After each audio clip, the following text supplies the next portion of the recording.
Oh, baby. Here we go, ladies and gentlemen, on a good-looking Tuesday afternoon.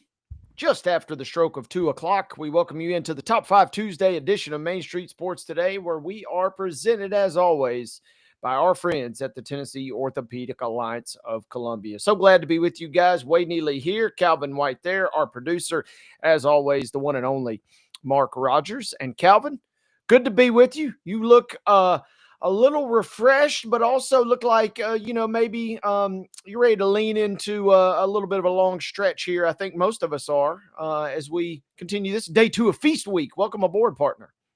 Thank you. Yeah, kind of, making the transition from football to basketball. Now that all of my football teams are eliminated from the postseason, and we were talking about it before we went live. The basketball season's a long one. You're playing a lot of games in a short period of time, but thankfully we've, we went through a little patch there for a week or two where it was super cold, and now it hasn't been that way for a while. So hoping it stays that way for a while, even though we're going to be indoors with basketball now. Yeah, we switched, from out in the elements, practically to, nice climate controlled environments. But you're right, a lot of hoops on tap. Already been on tap over the last 10 days or so, and much more to come as this week continues, as high school basketball season is officially off and running. Not the only round ball being played, though, as Calvin and I will get into a little bit later. We got a big show lined up, folks, and we'll try and split the difference and, navigate it as best we can. But we will talk a lot of basketball at the college ranks as well as high school and beyond.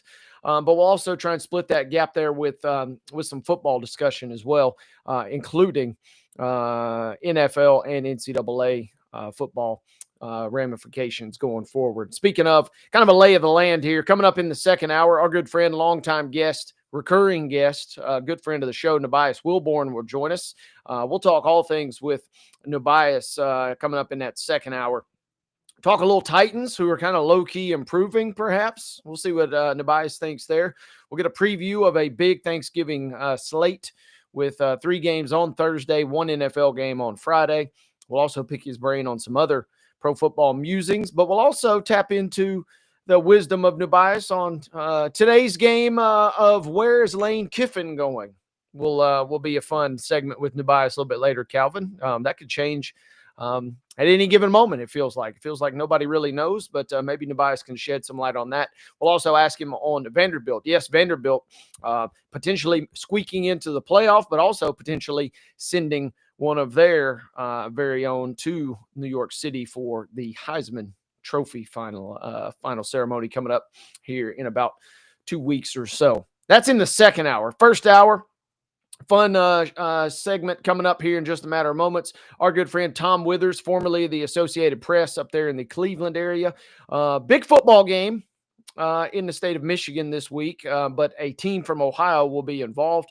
We'll pick Tom's brain on the Ohio State-Michigan game, but we'll also tap into the Cavs. We talked a lot with Tom last year on this program, Calvin, as Cleveland made that crazy run, had just an epic regular season, and then kind of flamed out in the postseason. But we'll talk with Tom and see why they've gotten off to a little bit of a slow start this year, including we'll see his thoughts on how a local guy by the name of Darius Garland has looked thus far for them. And finally, I know everybody's wondering, yes, we will ask Tom a little bit about Shedeur Sanders and if Shedeur Mania has kind of taken hold there in Cleveland. But that's coming up in just a matter of moments. As I mentioned, Calvin, too. How many games, I got to ask you, Calvin, how many college basketball games, as our resident expert on this show, how many games have you already watched this week in your mind?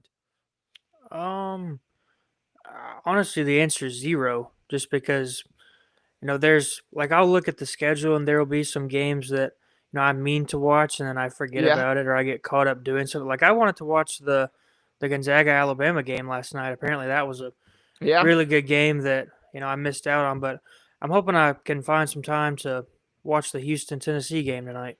Okay, well, I already lost my first wager of the day because I had the over/under for you at about 2.5 already. So you should have gone way under on that number. But it's a long week. We got a lot of big games to get into, as you mentioned, including Tennessee and a big rematch of an Elite Eight showdown last year.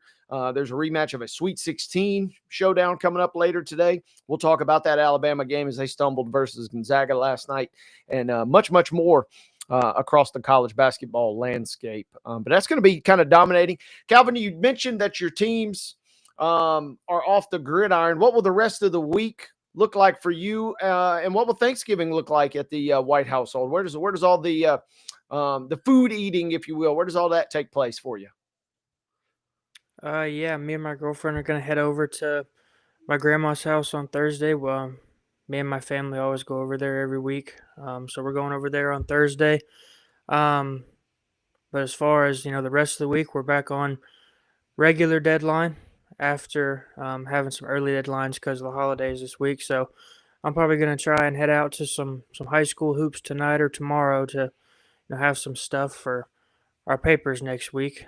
So gonna try and get some of that stuff in before the holidays on Thursday, and then um, Austin Peay season is over now too as well. They didn't make the FCS playoffs, so hopefully after Thursday can kind of relax over the weekend. Our friend Blaine Keller's got me um, coming out of the bullpen to help cover the Pearl Cone game on Friday, so I'll be out there on Friday and then hopefully relaxing the rest of the weekend. Absolutely. Sounds like you've got a good itinerary at least, and maybe sneak in a little turkey nap at some point as well. That's always one of my highlights over these next couple of days. But that's setting the stage there with Calvin. By the way, how could I ever forget?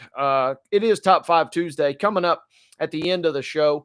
Brought to you by our friends at Columbia Power and Water System. We will debate, or we will give you our top 5. We did top 5 food dishes. We've done some other things, but I thought about this, Calvin. I said, what are the top 5 sports moments that we're thankful for? And this one, the chance of you and I overlapping, I mean, there is a chance, I suppose, but it could be small. So this should be fun because we'll kind of get our own plates, if you will, to use a kind of a Thanksgiving motif there. But that's coming up at the end. Once again, Columbia Power and Water System, Internet, and Utilities will bring us our Top 5 Tuesday segment. Should be fun, ladies and gentlemen. We're excited that you guys are with us for the next couple of hours. Calvin, are you ready to pop the seal on this thing this afternoon? Let's do it. All right. Calvin is ready. I'm ready. I know producer Mark is ready. Ladies and gentlemen, let's kick the party off in style. Let's give you last night's results. Let's bring you today's schedule. Let's do it on the rundown. This is the rundown. Rundown. Here we go, ladies and gentlemen. Girls basketball results from last night. TSSAA scores coming in hot. Beach was a 33-30 winner in girls basketball last night. Blackman defeating Franklin County 56-41. CPA topping Nashville Christian 73-37. Cornersville 56, Battle Creek 21. It was Creekwood 45, Giles County 41. Eagleville picking up a 51-46 victory over Huntland. Forest with a 1-0 victory over Mount Pleasant. That smells like a forfeit. Not sure. Maybe somebody did hit one free throw, but I highly doubt it. So either way, Forest showing a 1-0 official score versus Mount Pleasant last night. Siegel defeating Gallatin yesterday in girls basketball action, 58-36. It was Clarksville Academy 50, Greenbrier 43, Hendersonville 48, White House 21, Lebanon topping Loretto 62-48, Lincoln County edging Lawrence County 40-37, Mount Juliet 68, Portland 29. It was Murfreesboro Central Magnet 56-30 over St. Cecilia Academy. Green Hill outlasting Nolensville 49-34. Watertown defeats Pearl Cone 43-37. Page topping Providence, Florida 59-19. Lipscomb Academy 67, Providence Christian 54. It was Riverdale over Antioch 45-41. Rockvale defeats Brentwood 57-47. Sycamore topping Rossview last night 41-32. Upperman 72, Stewart's Creek 20. Waverly 40-19 over Harpeth. Westmoreland defeating John Overton 60-34. It was Wilson Central 62, Munford 28. And rounding out your girls' scores from last night, Santa Fe defeating Zion Christian 48 to 39. In boys basketball action, Bearden wins 74 to 49 over Father Ryan. Beach wins 78 to 45 over Martin Luther King. Blackman was 67 to 39 winners over Munford. Summit wins 68 to 53 over Carrollton Central out of Georgia. Centennial 97 to 73 winners over Laverne. Davidson Academy 60 to 51 winners over Cheatham County. It was Cornersville 60, Battle Creek 50, Green Hill 69, Creekwood 41, Collinwood 54 to 52 winners over Culioca. It was DCA 83, Merrill Hyde 45, East Nashville 57 to 50 over Hume Fogg, Franklin 61 to 49 winners over Hillsboro. Middle Tennessee Christian wins 88 to 34 over Franklin Classical. Stratford 39 to 32 winners over Franklin County. It was Siegel 59, Gallatin 53, Hendersonville 59, White House 43, Hickman County 68, Martin Luther King 61, Grace Christian Franklin 65 to 46 winners over Huntland. Innsworth wins 55 to 45 over James Lawson. Lebanon 59 to 52 winners over Columbia. There's Lincoln County 77, Lawrence County 47. Lipscomb Academy wins 54 to 50 over Brentwood, and Springfield wins 55 to 51 over Loretto. Got some more boys scores coming in from Monday evening. Morristown West topping Murfreesboro Central Magnet 81 to 34. Portland defeating Mount Juliet 71 to 68. Community picking up a 68-33 win over Mount Pleasant. It was Page 51, Stewart's Creek 49. Providence Christian defeats McCauley 60 to 43. Rockvale 61-58 winner over Oak Ridge. Rossview topping Sycamore in the boys contest, salvaging the split there 84 to 61. Nolansville 67, Smyrna 57. Station Camp picking up a 70 to 55 win over Clarksville Northeast. It was the Tennessee Heat on top of Antioch last night, 74 to 21. Lopsided score there. Harpeth 62, Waverly 55.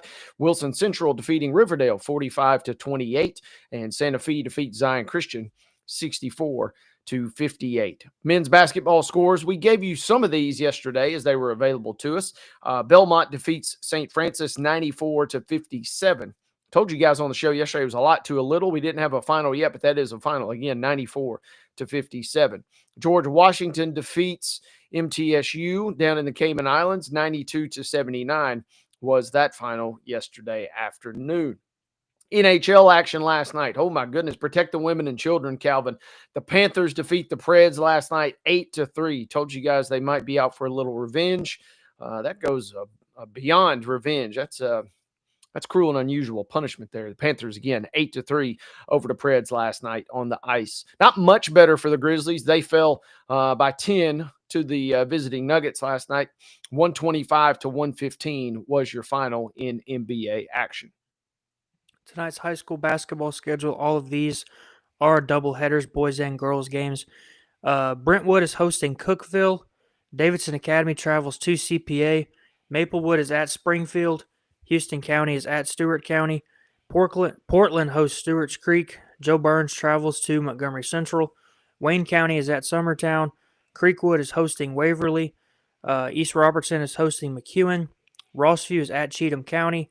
Santa Fe is at Fairview. Frank Hughes is at Hampshire. And White House travels to White House Heritage.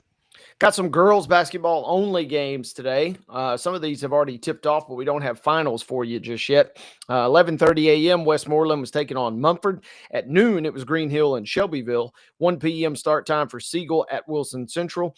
Games now later today: Watertown versus Blackman, Shelbyville versus Centennial, Battle Creek versus Community. All three of those set to begin at 3 o'clock. At 5:30, Lipscomb Academy at Lebanon, and Providence Christian taking on Tullahoma. 6 p.m. showdowns now for Ezel Harding, who's at Liberty Creek. Upperman is on the road at Mount Juliet. Valor Collegiate is at Nashville Christian, and Dixon County is at Nolansville. 7 p.m. start time tonight, prime time as it were, for Columbia Academy, who will meet Riverdale in a girls basketball showdown. Already had some games from earlier today go final. Pearl Cone topping Franklin County 60 to 56. Loretto with a nice win 57 to 53 versus Rockvale. Ocoee, Florida defeats Page 49-42, and Cascade with a 45-25 victory versus Eagleville in girls basketball action. Tonight's boys basketball only schedule. Antioch is hosting the Webb School. Martin Luther King is hosting Franklin County. Oak Ridge hosting Siegel. Hickman County traveling to Lawson. Kip Nashville is hosting Giles County. Battle Creek versus Mount Pleasant. Cane Ridge versus Bearden. Stewart's Creek travels to Wilson Central. Father Ryan is hosting Laverne. Lipscomb Academy hosting Blackman. McCauley versus Rockvale. Grace Christian Franklin is hosting Collinwood. Good Pasture travels to Mount Juliet. Tennessee Heat hosting Upperman. Riverdale versus Columbia Academy. Jefferson County versus Murfreesboro Central Magnet. Middle Tennessee Christian versus Columbia. Harpeth hosting Green Hill, and Kirkwood hosting Laverne. 7 p.m. start times tonight as Stratford travels to Beach. Lincoln County will be on the road at Lebanon. It'll be Tullahoma and Page getting it on at 7 tonight. 7:30 showdowns. Ezel Harding at Liberty Creek. Lawrence County is on the road tonight at Richland. Clarksville Academy is at West Creek. And 7:30 tonight, I'm assuming, Clarksville at Clarksville Northwest. Coach T threw a little curveball on us at 7:30 a.m. Nobody in their right mind is playing Thanksgiving week at 7:30. We'll let 8 a.m. slide, Calvin, but not 7:30 a.m. So look for that one a little bit later tonight. Don't have a start time listed for Innsworth and Hume Fogg, as well as Smyrna, Ravenwood, or Sonoraville, Georgia versus Summit, but those teams are all in action. And we do have finals from earlier today as Culleoka defeats Huntland 50-47. Munford adding to the Loretto Mustangs' recent woes there with a 58-54 victory. Oak Ridge defeats Siegel 61-58. Bearden tops Independence 68-53. Women's college basketball action today. MTSU and Mississippi State are underway as we speak. We will get you a score as quick as we can, and we'll maybe even give you a final by the end of our show today. Men's basketball action. This game was on ESPN Plus earlier today. Caught a little bit of UT Southern, who suffered a loss at North Alabama. It was an exhibition for UT Southern, though, so no harm, no foul in that sense. They did fall on ESPN Plus 92-60. MTSU will be taking on McNeese State at 4 o'clock. We will have more on that game a little bit later in this program. We mentioned this one earlier as well. Tennessee and Houston in a big-time NCAA tournament rematch from last year at 5 p.m. on TNT. TSU is at UNC Asheville at 5:30. That game can be seen on ESPN Plus. And closing our schedule tonight at 7 p.m. on ESPN Plus. Gov's Giving, as the Northern Illinois Huskies will come to Austin Peay again at 7 o'clock tonight on the ESPN Plus. Big old schedule and a whole lot of results sprinkled in. Ladies and gentlemen, that was all of it gift wrapped right there, and that concludes today's rundown.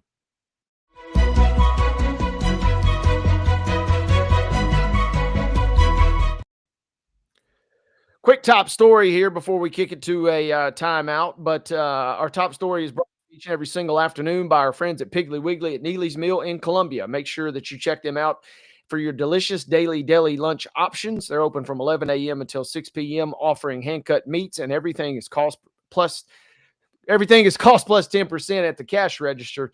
Piggly Wiggly, Neely's Meal in Columbia, presenting our top story. Calvin, good news, bad news for Jawan Jennings, a young man that's near and dear to our hearts, obviously here in Middle Tennessee, but also has gone on to great things there with the San Francisco 49ers. Good news is, had a great game, even had a touchdown in the Monday Night Football victory as they kind of dominated the Carolina Panthers. Bad news is, we're talking about a post-game incident that might see some disciplinary action come his way. He was involved in a skirmish with a safety on the Panthers who, ain't no other way to put it, folks. It was a nut shot, basically. And Jawan took one right where the sun doesn't shine, as it were. And that was during the game with about 3 minutes left to play.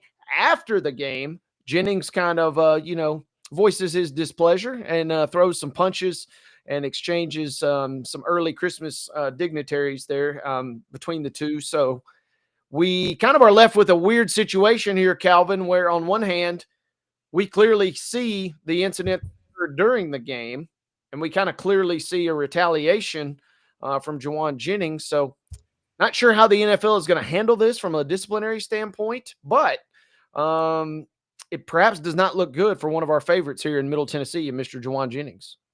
No, and with the stuff that has gone on over the last couple of weeks with the Jamar Chase and Jalen Ramsey incident a couple of weeks ago, the fighting and stuff is I wouldn't say ramped up in the league, but we've seen a lot or more examples of it over the last couple of weeks than we have in a while. And I'm sure we're gonna get to what Peyton Manning said, but Yeah. I didn't see that until you put it on here. But I wouldn't say I disagree with Peyton Manning, but that's certainly an interesting way to think about things like that. Yeah. Hey, by the way, since you mentioned Jalen Ramsey, us as Middle Tennesseans, we don't want to let two bad incidents speak for the entire, Nashville at large here. Yes, we're proud of Jalen and we're proud of Juwan, but, don't let the tempers flaring sully our reputation at large here. But you're right, Calvin. Before we close, we did want to mention that Peyton Manning on the Manning cast last night had some interesting comments, considering the sheriff is usually pretty buttoned up. But he said, quote, "I would probably rather see that happen than them swapping jerseys." And, on the surface, it sounds, kind of jarring, kind of alarming, but I don't know. I mean, when they're swapping jerseys after the game, we kind of, say, we don't like to see that. We'd like to see a little more fire, a little more competitive edge. And then when Peyton Manning says, I'd rather see him throwing punches than, messing with jerseys there. It's still a little jarring, but it's interesting that Manning was the one that said that, considering, again, he's kind of, a little more reserved and buttoned up over the years. Yeah, and I'm sure we could find a happy medium. I'm sure that if they were fighting, they weren't going to trade jerseys anyway. Yeah, them two, I feel like we're not, right?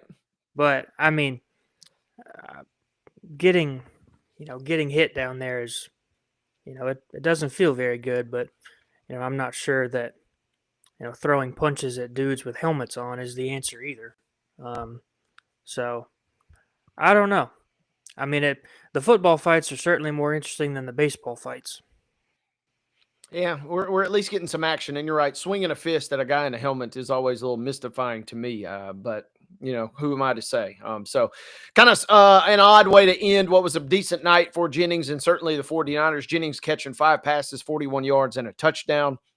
And the Panthers, we talked about it on the show yesterday, have been playing some pretty good football. So that snaps a good little stretch from them.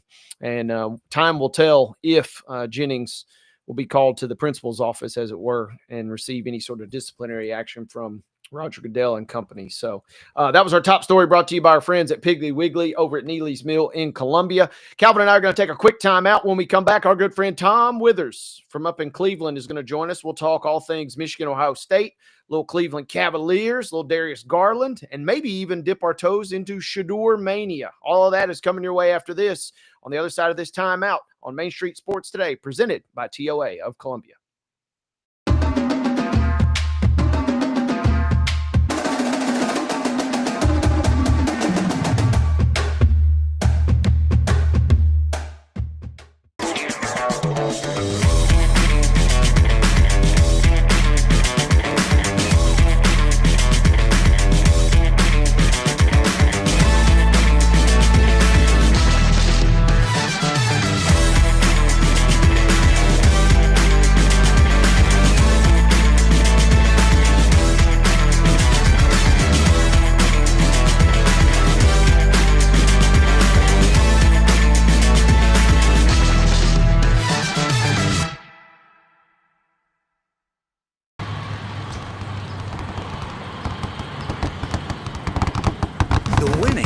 Got closer. All new Sportsbook, the latest gaming machines, live horse racing, and more. The Mid Gaming Hall, Kentucky Downs. Winning just got closer.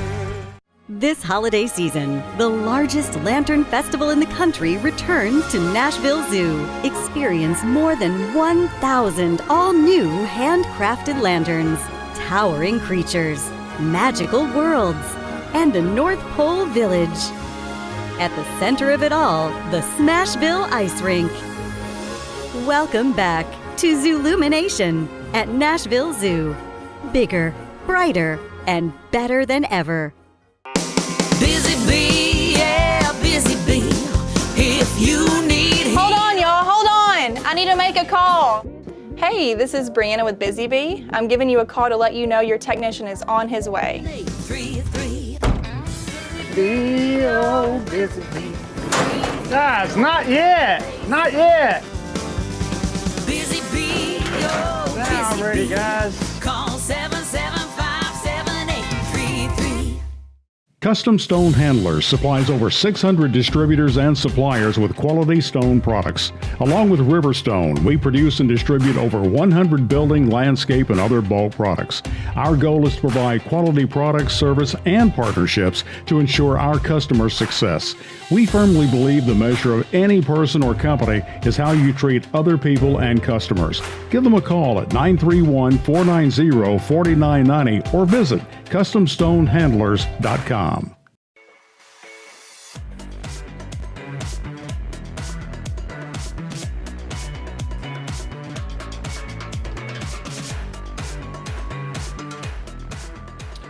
Welcome back, gang. You're watching Main Street Sports Today, presented each and every single afternoon by our friends at the Tennessee Orthopedic Alliance of Columbia. Wade Neely sitting in the saddle here, Calvin White across there, and our producer Mark Rogers making the magic happen. This is our final live show of the week. Calvin and I will descend to our respective dinner tables for the remainder of the week as we get prepped for Thanksgiving.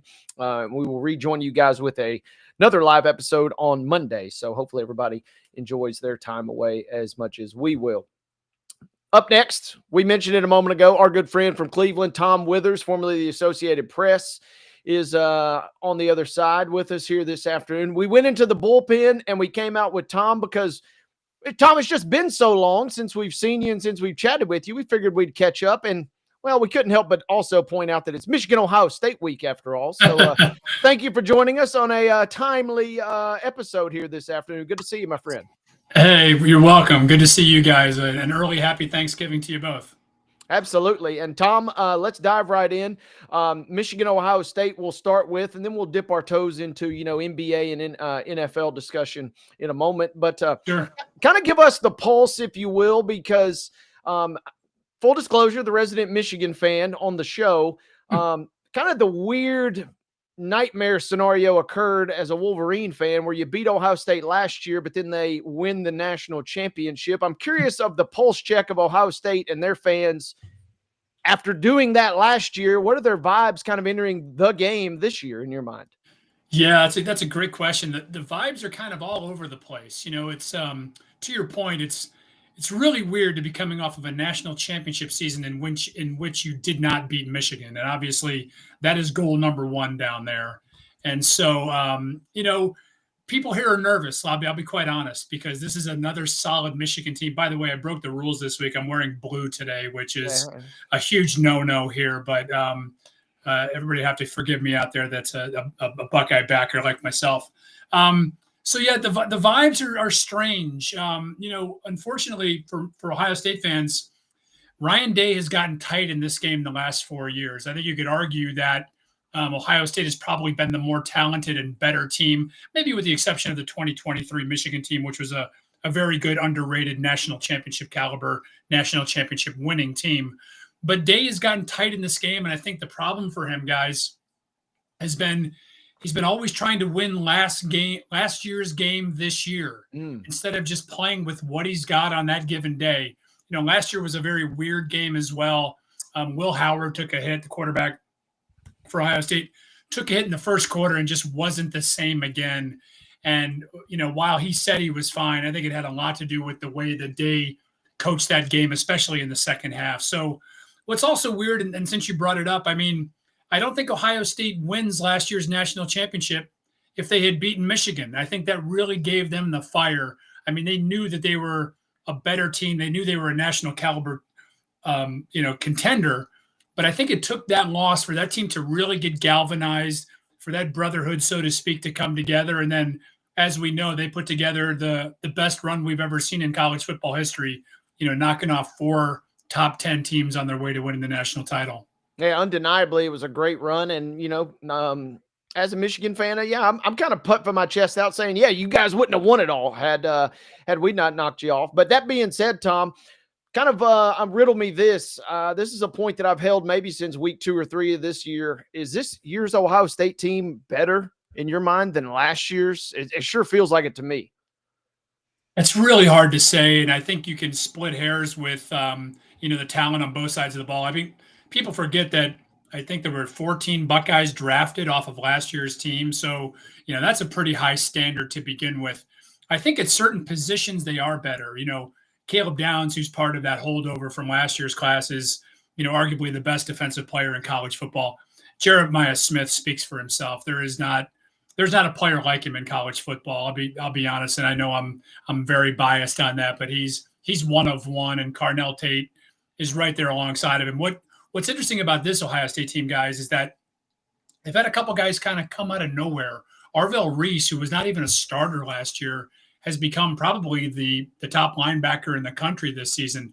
Sonny Styles, another guy who was more of a role player last year, has really emerged as a leader and one of their top players as well. So, we'll see in the end. I think that's the only fair way to really assess the team is when, once the playoffs are over, we'll kind of take a look and decide which team is better. But this is a really good Ohio State team. It's, it's as good a team as they've had in the last 10 years, no question about it, at every position on both sides of the ball.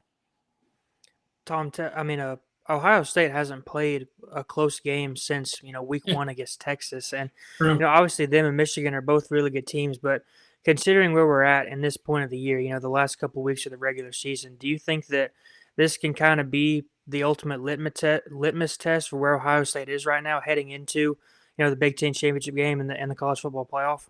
Yeah, no question about it. You make a great point. Obviously, it was the 1 versus 2 matchup in week 1, and Texas kind of was not the Texas team that everybody thought they were going to be, at least for the first 4 or 5 weeks. And now Arch Manning has turned into, I think, what we expected Arch Manning to be, and that Texas team is formidable now. But, in fairness to Ohio State, you can only play the schedule that they give you, right? I mean, this is one of those years where, the bottom half of the Big Ten is just not very good when you look at your Purdue's and your Rutgers and Northwesterns, although that's a decent team.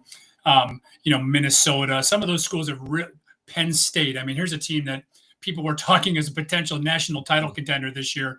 Everybody was pointing to that game versus Ohio State in early November as probably being the most defining game of this college football season. It just didn't work out that way. We obviously know James Franklin got fired. They lost 5 or 6 in a row, and it just wasn't the same. So, yeah, this is the test. This is the test every year. And, I think we'll get a better idea of, number one, who Ohio State is, but then obviously, too, who Julian Sayin is, who Bryce Underwood is. I mean, this is one of those rare Ohio State-Michigan games where you've got 2 first-time, essentially, freshman quarterback in Underwood, a true freshman, and in Sayin, a sophomore. This is their first taste of this game, so we're going to find out a lot about a lot of people on Saturday. A lot of the talk throughout the years, as the Heisman talks have kind of ramped up, people bring up Julian Sayin and they say, oh, he's, blocking behind a really good offensive line. He's throwing to Jeremiah Smith, all these guys. But kind of along the same lines as, what I just asked you, do you think if he comes out, has a really good performance against Michigan, that can kind of, solidify that he belongs in the Heisman conversation? Yeah, no question. I think he belongs already. I mean, this guy is completing 80% of his passes. I mean, you don't see that in college football. I mean, he's got a chance to set the all-time record. And yeah, it'd be nice to be able to throw to Jeremiah and Carnell down after down. But this kid has also played at a high level, and you've seen his evolution and progression and Ryan Day's comfort level grow with him week after week. Let's not forget, this was a 5-star. This was the top recruited college or quarterback in the nation a few years ago. Started out at Alabama, and Ohio State's only got him because Nick Saban decided to retire, and Julian said, I'm going to go somewhere else. So, I think this is one of those stages. Everybody talks about that Heisman moment, that Heisman game. This clearly has the potential to be one. Now, they're saying the weather is going to be, not ideal for throwing. So this may not be the game for him to kind of wing it all around the big house. And then potentially if they do get by Michigan, and nothing can be taken for granted at this point, you could have the matchup with Indiana in the Big Ten title game where it would be him against Mendoza potentially for not only a Big Ten title, but for possibly for the Heisman Trophy as well.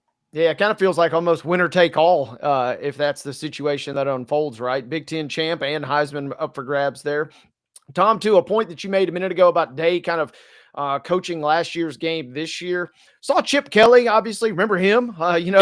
Recently fired Chip Kelly, that is. But we saw him kind of really go conservative in terms of running the ball in last year's game. Did we ever get an official kind of explanation on that? And if so, does that maybe factor that we see kind of a conservative play call with all the explosivity that they have at their disposal yet again from Ohio State this year? Yeah, I mean, a lot of it is obviously going to hinge on the health of Jeremiah Smith and Carnell Tate. Both guys have been dealing with lower leg injuries over the last couple of weeks. They both sat out the Rutgers game on Saturday.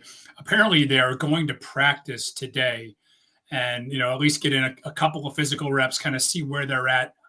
That clearly is going to have a huge impact on whatever kind of game that Ryan Day and Brian Hartline, the offensive coordinator, are going to call. So, yeah, to your point, and I had mentioned it earlier, last year's game was just the biggest head scratcher from an Ohio State fan standpoint because they'd thrown the ball all year so successfully.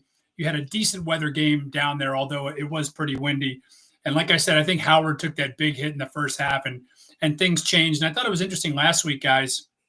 Ryan Day played Lincoln Kienholz, the backup quarterback, for several series against Rutgers. So I think he's thinking that, we may have to play a different kind of game than we've been used to playing this year. So, and then to your point as well, once they got into the playoffs, we saw an entirely different Ohio State team. Yeah. They came out throwing it around against Tennessee. We all remember the Oregon game in the Rose Bowl. Buckeyes are up 34-0 in the second in the second quarter against the number one team in the country. So, they showed a side that everybody's been kind of waiting to see given the talent that they have, especially at the wide receiver position.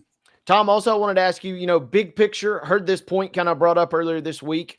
I think with Michigan and Ohio State, we'll always be safe there, but are we ever going to enter this territory where, you mentioned the two banged up receivers. Is there any sort of thought to, maybe we don't really need them this week because, we have bigger fish to fry in the Big Ten championship game and then obviously through the playoffs in your mind?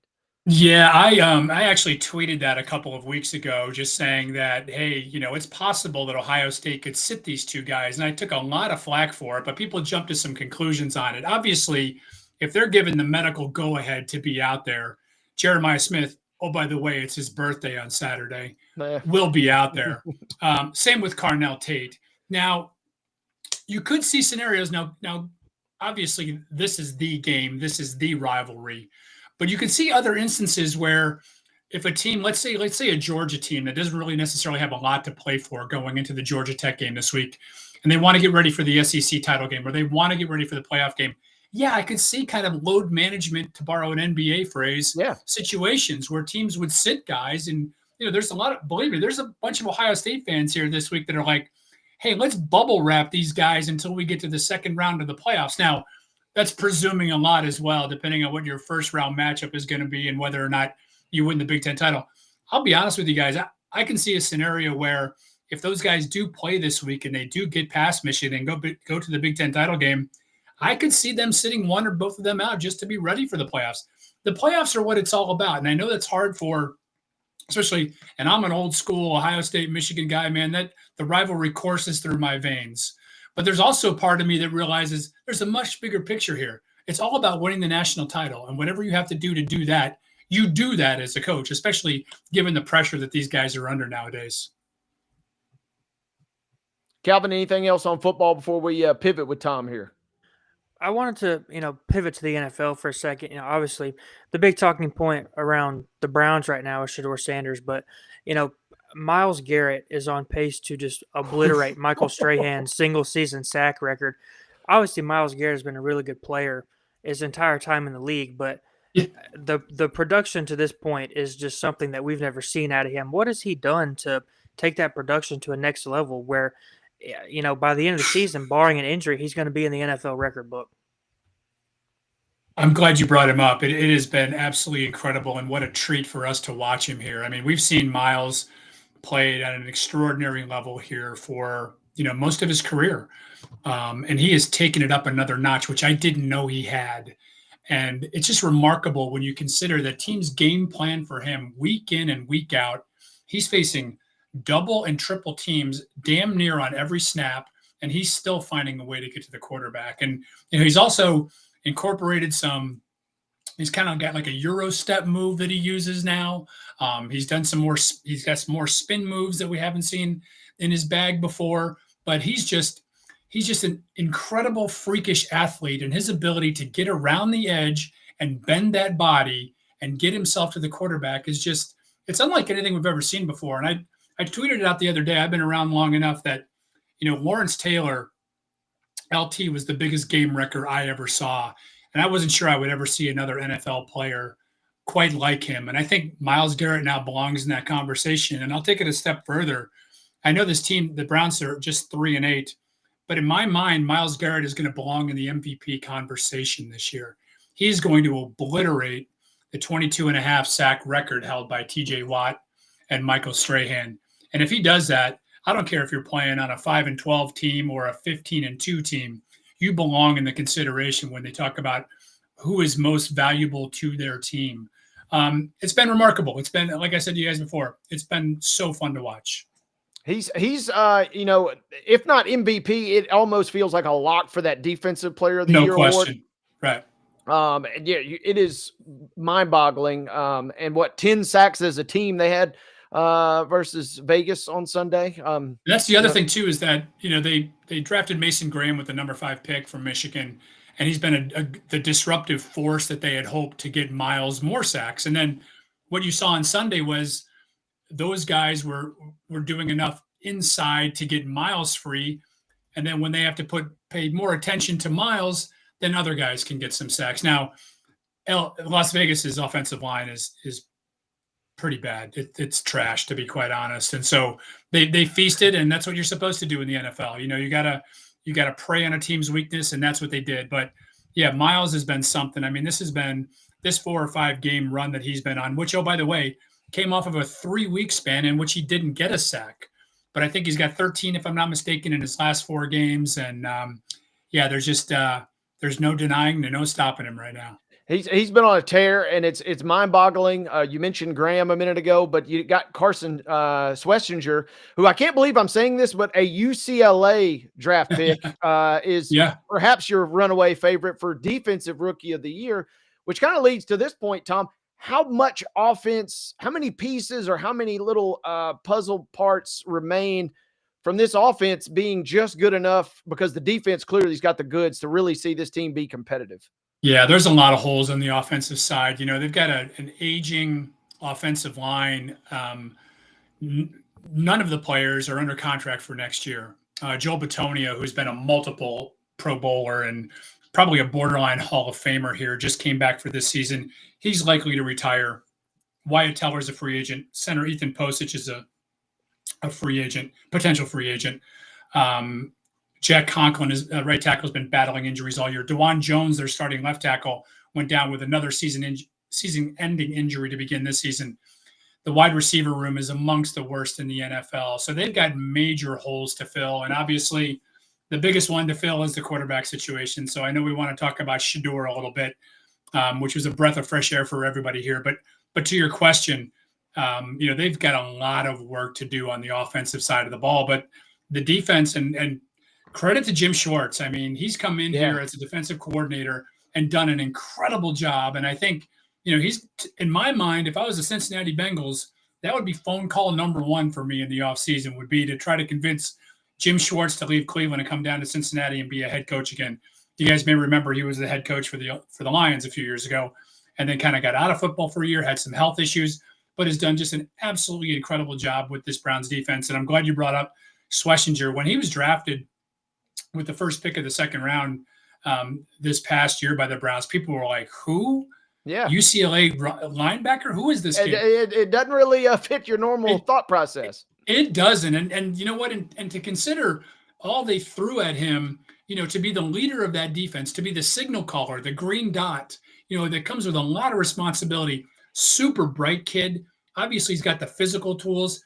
He's in on every play, you guys. It's almost like he's almost like a college linebacker in that you see him get 10 and 12 tackles a game, and that doesn't always happen in the NFL.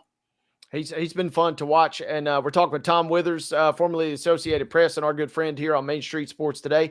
Tom, simple question: how close are we to Shador Mania? Because man, this feels an awful lot like the Tebow run we saw several years ago. That's a great comparison, and I think it's in full swing here. Let me tell you. To some people, the Hall of Fame ceremony should take place this weekend after he beat the Raiders. It's been unbelievable. And listen, the kid has a huge social media following. Obviously, his pedigree with his dad being a Hall of Famer and one of the shining diamonds, if you will, in sports. Right? He's a guy that's always gonna draw attention, and it's a little bit polarizing. There's also a segment of Browns fans that aren't thrilled with all with the watch stuff and kind of all the glitz that comes along with Shador. But, credit to the kid. He played pretty well on Sunday. His first start, again, probably nice that it came against the Raiders, but it came on the road. He finally had a week's preparation. You guys have probably read that, the Browns have been heavily criticized about, not giving him reps during the offseason or during the season and the offseason. But the plan all along was to kind of keep him, to develop him. And that's also led to then some criticism about whether or not he and Kevin Stefanski are on the same page, et cetera. But yeah, Shador Mania is in full force here. I think it's going to get even a little crazier on this Sunday when, he's home to play against the Niners, who will be on a short week, but have a pretty solid defense despite being without Fred Warner and Nick Bosa. So this will be a great test for Shador. He still falls into some bad habits where he drops back and he kind of keeps retreating. And I think sometimes he thinks he's playing against Colorado State and not an NFL team and holds on to the ball too long. But, I know the Browns have been pleased with his preparation off the field. They've been coaching him up. Stefanski and his staff, Tommy Reese, the offensive coordinator, who I think is going to get a lot of looks for NFL jobs during the offseason, has done a nice job with him. Much like they did a nice job with Dylan Gabriel. Now, he doesn't necessarily have the physical attributes that Shador has, but, they've been in charge of getting these two rookie quarterbacks ready this year, and that's a tough gig in the NFL. Calvin, anything else we missed? One quick question about the Cavs, Tom. Wade and I talked about it a little bit before we got you on here. They had a really good season last year, made the playoffs, and it felt like they, bowed out early, kind of compared to what the expectations were, relative to how well they performed in the regular season. Fourth in the East right now. What do the Cavs have to do to maybe kind of replicate some of that stuff they did last year and maybe make an even deeper postseason run? Yeah, that's a great point. I think one of the best things that happened to the Cavs this year is that they didn't start out 15-0, because that really changed the expectations here to probably an unrealistic level. Great regular season last year, and then ran into an Indiana team that was just incredible. And, you think about the wins that team pulled out and, what Halliburton was able to do in the postseason. So sometimes you just got to tip the cap. But to your point, this is a Cavs team that really has high aspirations this year. Really tough to judge them right now. They're 12-7, which, to be honest, isn't really that bad when you consider the injuries they've had to deal with. I mean, Darius Garland has essentially been out the entire season, had that toe injury that bothered him last year in the playoffs, had off-season surgery, missed the first 7 or 8 games, came back for a couple, and they're really kind of resting him now, because I think it's kind of a turf toe situation, if you will, and I think that's going to bother him for a while. The thing that's been most impressive, two things that have been most impressive to me so far in the early going this year, is that much like Myles Garrett, Donovan Mitchell has found another level to his game. He's been fantastic, and he's also been a huge leader for this team off the floor. And then the other thing that's impressed me as well is DeAndre Hunter, who I didn't know had the offensive skills that he has. And Coach Kenny Atkinson has given him a little more of a green light, and they're going to need him to step up. Evan Mobley to this point has been a little bit puzzling. Everybody expects him, while he's a great defensive player, arguably the best in the league, his offensive ceiling may have been reached, and I'm not so sure there's a whole lot more there. And I think people were expecting him to be a 20-point per game scorer. I just don't think that's in him. So kind of hard, like I said before, kind of hard to assess them right now because they haven't been at full speed. But, because of the injuries in Indiana because of what's gone on other places in Philadelphia and in Boston in terms of injuries. The East is wide open. I don't think any of us expected the Detroit Pistons to be the top team in the East at this point. So I remind people too that, some of the leaves are still on the trees here, and this season goes on. It'll be beach weather by the time we're ready for NBA Finals basketball. So it's a long haul. There's going to be ups and downs, but I think in the end, this Cavs team is definitely a team to keep an eye on to come out of the East and potentially play for the NBA championship. We certainly will be keeping tabs because, of our affinity here in the mid-state with Darius, but also because, they had such a great season last year. And I like kind of the incomplete grade thus far, Tom, because that gives us an excuse to reach back out to you in a couple weeks when we got more data. So hopefully we can make that happen. And thank you for joining us here today. My pleasure. Thanks. Best to you and your families. Thank you. Absolutely. See you soon. That is our good friend Tom Withers, formerly the Associated Press, talking a little Michigan, Ohio State, talking a little Cleveland Browns, talking a little Cleveland Cavs / Darius Garland. And to that point, Calvin, you're right. I mean, turf toe, not really, you don't really associate basketball with necessarily. There's no term as hardwood toe, I guess. But from all accounts, that is a rough injury to have to battle through no matter what sport you're playing. So hopefully the Cavs can kind of get things going because it gives us an excuse to kind of keep tabs on a different team over there in the East when he's playing well. Yeah, that's a rough injury. It sounds a lot less severe than what it actually is, but that's a rough injury that keeps, we see it keep football players out for months. Joe Burrow got it at the very beginning of the season. He's just now working his way back, but obviously us here around the Nashville area are used to seeing what Darius Garland can do. I believe he won 3 Mr. Basketball awards in his time at Brentwood Academy. So obviously we're used to seeing what he can do, and obviously the Cavs want him back as soon as possible. Absolutely. Looking forward to keeping tabs on them. And, safe and speedy recovery. He's already played a handful of games, but slowly rounded into form. And thanks again to Tom for joining us here on Main Street Sports today. We're going to take a quick timeout. When we come back, a little more hoops action. Calvin and I will dip into Feast Week. Man, we've already had some big-time college hoops matchups thus far. Still got a few coming up today and beyond. Calvin and I will talk all things NCAA basketball on the other side of this timeout right here on Main Street Sports today, presented by TOA of Columbia.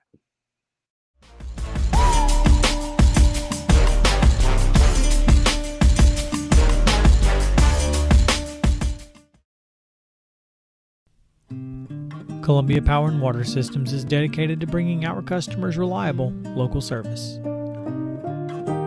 Whether you're turning on a light switch, your faucet, or streaming on TV, our dedicated team members from here in Murray County work every day to keep you on. If you need us, call us 931-388-4833 or visit cpws.com. CPWS, local service, local support.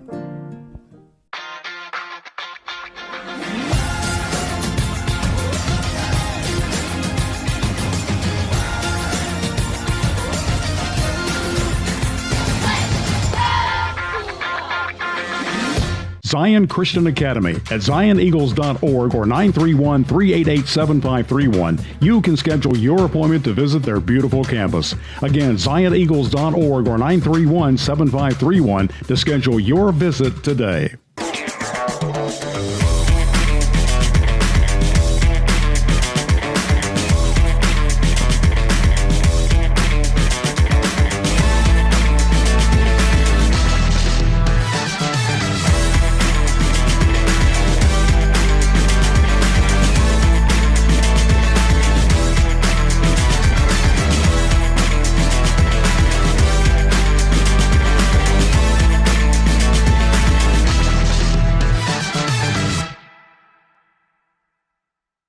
Nashville's Nutcracker, presented by Nashville Ballet, returns to TPAC November 29th through December 28th. This holiday season, audiences will journey with Clara and the Nutcracker Prince through Nashville's history and the land of sweets. Tickets on sale at NashvilleBallet.com.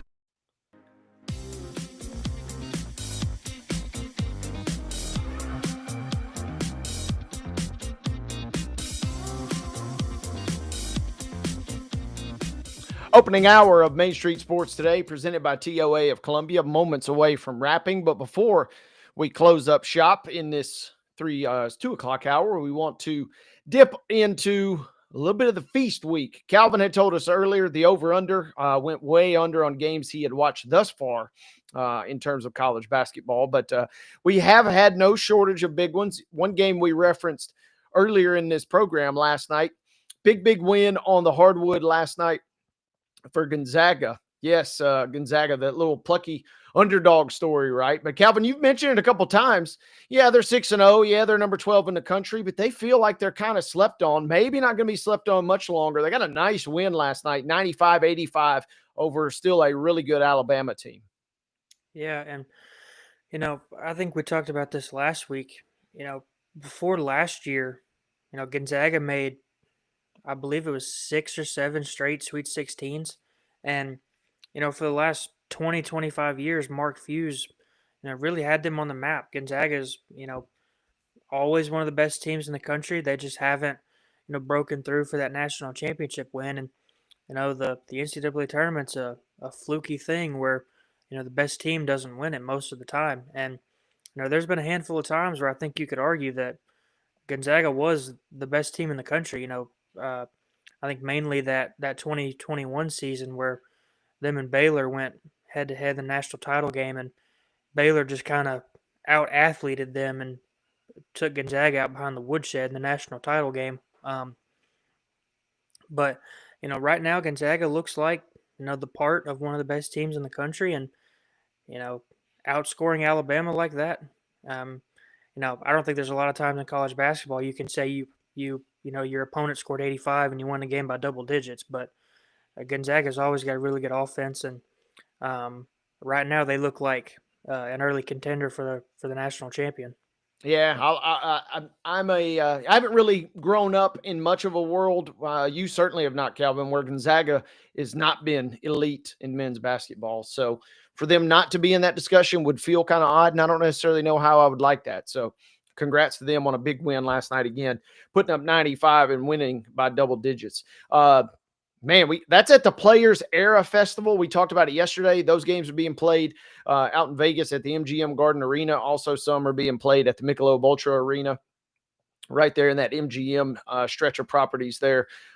Big showdowns tonight, Calvin, in the sense we've got number 3 Houston, number 17 Tennessee. You could not script a better kind of early season challenge for the Vols as they get ready to try and exercise some demons from the squad that eliminated them in the Elite Eight last year. Yeah, and Houston obviously looking for that redemption season after, I think just about anybody, including them, would tell you that they should have won the national championship game against Florida last year. Kind of a late game collapse cost them and Kelvin Sampson their first national title. But it just always feels like Tennessee is one of those teams that is really good on the defensive end, but they don't really have a knack for scoring as much as you need to win against high caliber opponents. And Houston's kind of the opposite. They're really elite on both ends of the floor, but obviously it's still early in the season, and Rick Barnes and Kelvin Sampson always both have really good teams, and I think college basketball fans are always itching for these high-level matchups early in the season, and we've gotten a bunch of them over the last couple of weeks. That's going to be a fun one tonight, folks. Well, not tonight, but here in a couple hours at 5 o'clock. And Houston is only favored by 2.5. So Vegas is predicting a close one as well. Meanwhile, this Michigan fan is looking for a little redemption as well as Auburn. Maybe a chance for Michigan, who's ranked number 5 in the country, to exercise some demons. Number 7, I should say. They get number 21 Auburn in a rematch of a game that Auburn won in the Sweet 16 last year. Looking forward to that. Man, those are 2 games that are going on today. Still to come out in that same Vegas tournament. You got Gonzaga taking on Maryland tonight. And then you got Alabama meeting UNLV at listed at midnight. So 11 p.m. our time. All of those teams will then be in action kind of in consolation, third place, championship games type tomorrow. But if you're looking for big college basketball, the Players Era Festival out in Vegas has certainly got you covered. And Calvin, before we close this first hour, we want to give a little love to some of our smaller squads in the area. MTSU and McNeese State. We couldn't get Chip on the show today because, well, Chip's a little busy. Number one, he's got MTSU and McNeese State, but also he's celebrating and having fun down in the Grand Cayman Islands while Calvin and I are sitting here, in Middle Tennessee, but I digress. Got that game going on. Then Austin Peay, as we mentioned in the rundown, they're going to celebrate Gov's Giving tonight. So even if you're not going to tune into some of the top 25 high-profile college hoops matchups tonight, you still got a chance to support some local squads in two really good contests as well. Yeah, and MTSU got a big win over Murray State the other day. Tori Alston had, I think it was 26 and 16 rebounds. So men's basketball is off to a good start. I dropped one to George Washington yesterday, but MTSU loaded the non-conference schedule. Yeah. They play. They're going to play Houston. They Yeah. play Houston in about a month. We've talked to Chip about that a bunch. But that's probably one of the more difficult non-conference schedules they've had in recent memory. And obviously the goal is to toughen yourself up for conference play and hopefully make a run through the conference tournament and hopefully make the NCAA tournament. But Austin Peay, they've picked up some good wins this year. They're 3-3 right now, but they've had some really close games with UNC Greensboro. They only lost by 7 to Ole Miss last week. That was, I think, a 5 or 6 point game with a minute to go down there in Oxford, and had a single digit loss to Tulsa the other night. So I don't think the record shows how good Austin Peay really is to this point. It's still early in the season, but I think by the time the season's over or getting toward the end, you could see that MTSU and Austin Peay are both extremely competitive in Conference USA and the ASUN.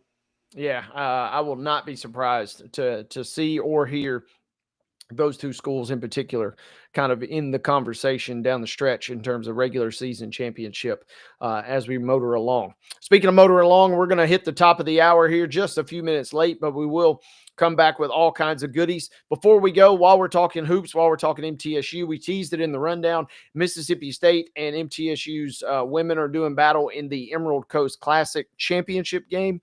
Mid fourth quarter, Mississippi State is leading Middle 56-41. So we'll get you a final a little bit later, but right now the ladies of MTSU in a little bit of a trouble versus another high-powered opponent in the SEC's Mississippi State. So that brings us whole here at the top of the hour. We're going to take a quick timeout. When we come back, Calvin and I will get into the grab bag. We still are going to hear from our good friend Tobias Wilborn, and we'll close the show with a Top 5 Tuesday segment with our top 5 sports moments we're thankful for. You're not going to want to miss hour number 2 of Main Street Sports Today, presented each and every single afternoon by our friends at the Tennessee Orthopedic Alliance of Columbia.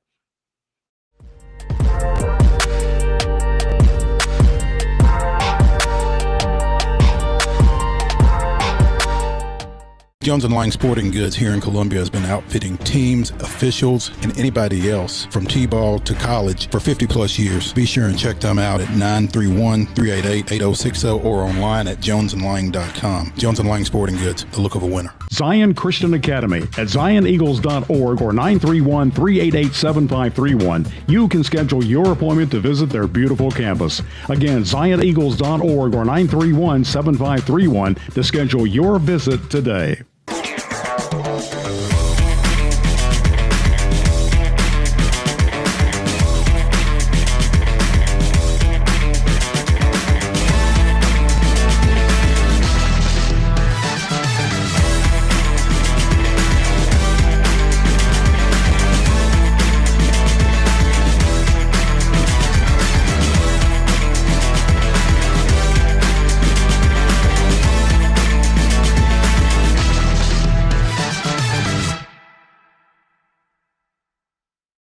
Is your internet slowing you down? It's time for an upgrade. Whether you're at home, working from your home office, or at your business, it's time to unleash the speed you need with speeds up to 1 gig at CPWS for as low as $70 a month. Give us a call, 931-375-7777. Local service, local support, CPWS. Piggly Wiggly, located in Neely's Mill Shopping Center, is Columbia's locally owned and operated Cost Plus 10 grocery store dedicated to serving the community with low prices and smiling faces. Piggly Wiggly offers fresh, hand-cut meats daily as well as daily hot plate lunches from their deli counter. You're certain to see smiling faces and a helping hand when you're here at Piggly Wiggly. Come by and check out our fresh produce, high-quality meats, and more. Down home, down the street, we'll see you at the Pig.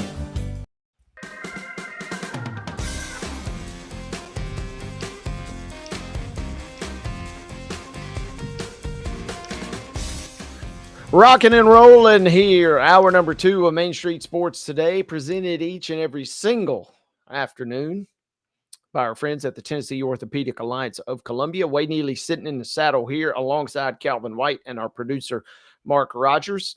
I said with you guys each and every single afternoon, won't be live. I told a little bit of a fib there. We won't be live the rest of the week, but we will return on Monday. And man, yours truly and Mo will have a lot to break down Monday as we kind of dissect everything from the end of the college football regular season, and then also kind of get a review on what our Thanksgiving plates looked like. Calvin, are you tasked with preparing any sort of dish or spread or anything as you enter Thanksgiving this weekend? Thankfully, no. The extent of my cooking skills is going to the store and buying some sort of meat and just throwing it on the grill. That's about as far as I go, but it gets the job done. I think that my mom and grandma would be the first people to tell you that if you let me anywhere near the kitchen or the oven, we would not be having Thanksgiving. We'd be going to whatever restaurant is open that day to pick something up.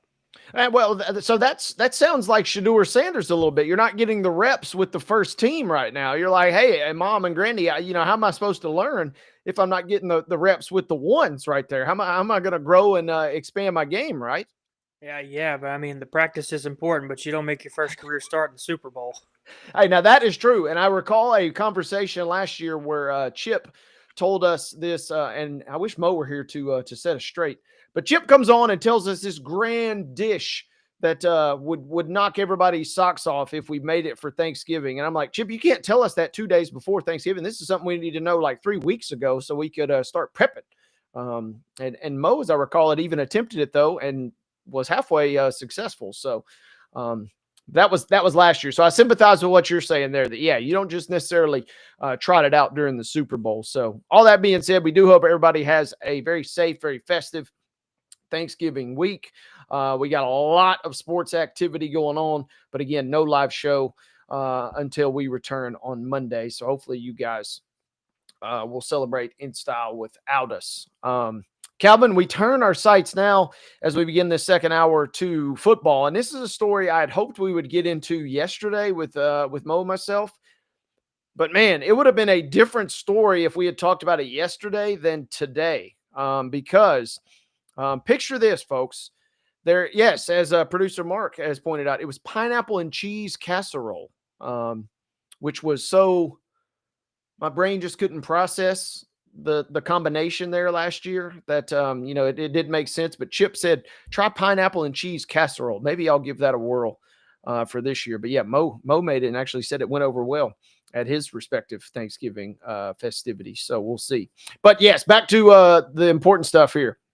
A Virginia high school football coach, an undefeated Union high school head football coach, has been missing since last week. That was going to be the headline. That was really going to be, goodness gracious, what's wrong? Or, is he okay health-wise? Is there a scare? What's going on? That would have been the story yesterday. The story now has totally changed because I'm reading from CNN, but you can find this on virtually any outlet. A Virginia high school football coach has been missing since last week, is now wanted on child pornography possession and other charges related to soliciting a minor. That's according to Virginia State Police, who announced that information this morning. Travis Turner, 46-year-old Travis Turner, has been missing in the Western Virginia town of Appalachia, a town of about 2,000 people, maybe a little smaller. And again, reading this story yesterday, it sounded kind of scary, and it almost sounded as if, an accident had occurred or he had gone missing, or, you hope there was no like foul play or anything involved. Now, all of a sudden, not saying, just saying we have this new information. It kind of makes a little more sense. But could you imagine, Calvin, your head coach of an undefeated football team getting ready for another round in the playoffs, the region finals, 2 games away from a state championship, is missing? That's just mind-boggling stuff right there. Yeah, and obviously we never want to hear or talk about situations like this, especially these type of alleged crimes.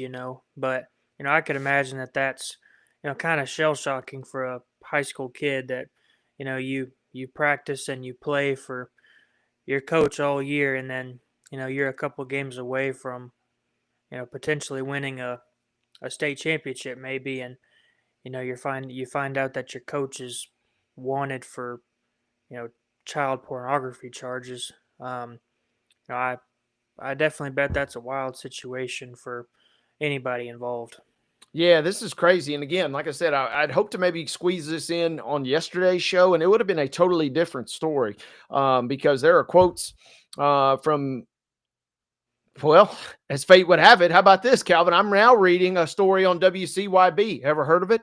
Our good friend Heather Williams should probably have been on to tell us more about this.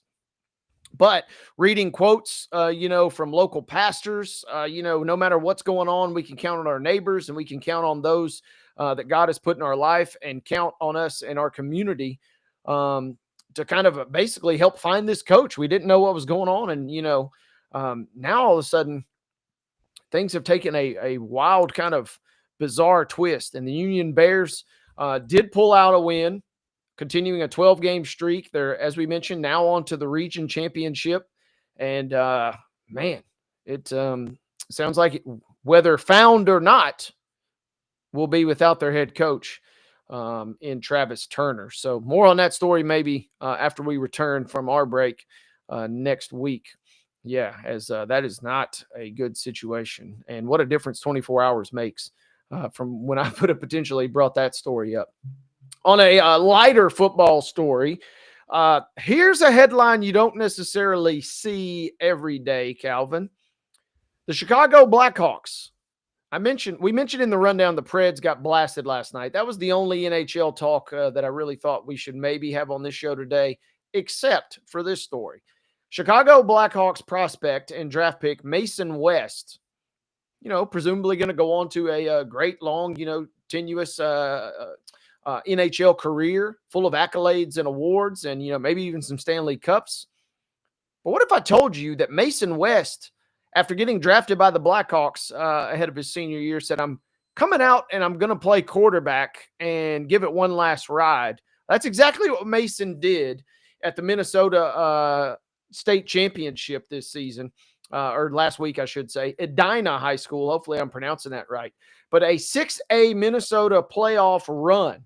Mason West, first round draft pick in the NHL draft just a couple of months ago, not only guided Edina deep into the playoffs, led them to a state championship. Calvin, could you script a better situation? You want to talk about big man on campus? You've already been drafted in the NHL. What more could you do? Oh, yeah, I'm going to come out and I'm going to lead our team to a state championship as our quarterback. Wow.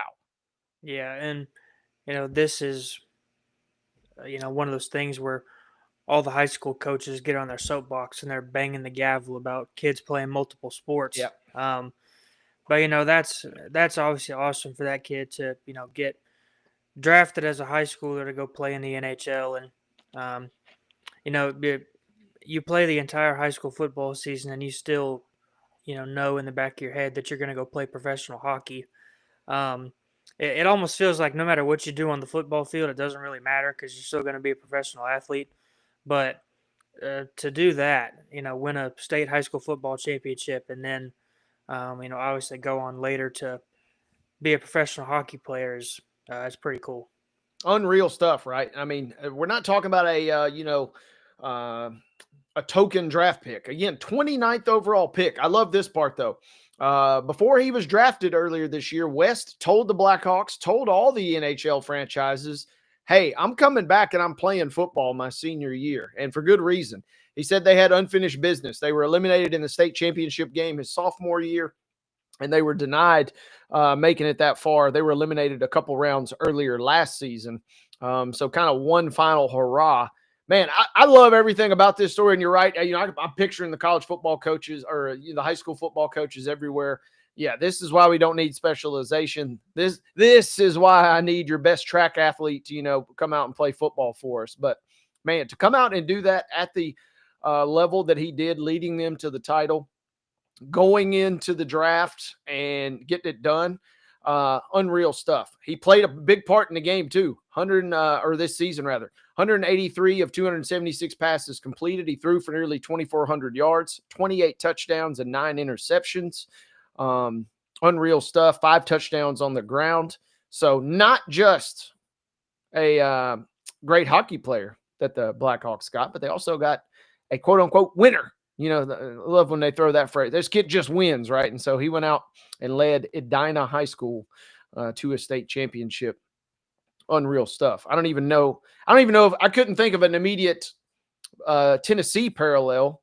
But Calvin, this is almost like, if LeBron, who we obviously have talked about, played, high school football for a stretch there at St. Vincent, St. Mary's. But I mean, this is like as if LeBron had already been drafted before he was a senior in high school, and then says, hey, I'm coming out and I'm playing quarterback. So I can't imagine juggling just the schedule and the logistics alone, right?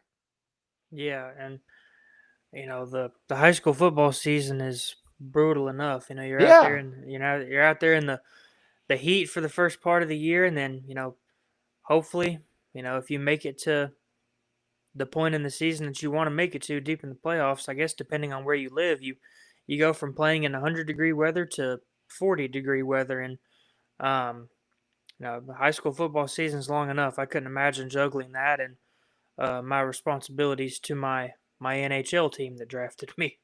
Yeah, and I thought about this too. I wonder how many scouts from the Blackhawks or coaches or personnel were at a lot of his games this season. You're there to just cheer and support, but you're really there just to make sure he's okay. And bubble wrap has already been used on this term or used on this show earlier, so I think that would certainly apply there. And I just had the yardage pulled up. Yeah, here we go. State championship game. They won it 42-45 over Moorhead, and he went 7 of 7 for 78 yards. That's Shedeur Sanders-like in that sense, but I digress. 2 touchdowns, ran for 20 yards. But the round before in the state semis, he threw for 314 yards and 4 touchdowns, also ran for 1. So props to Mason West, props to Edina, and props to everybody involved because that is a really, really cool story. You mentioned kind of escaping and kind of buying some time earlier. Not sure where we go with this or what you do with this information, but Calvin, we did kind of see a news release out of Murfreesboro, and man, we've seen so many coaches get the quick pull, not just this season, but in previous years.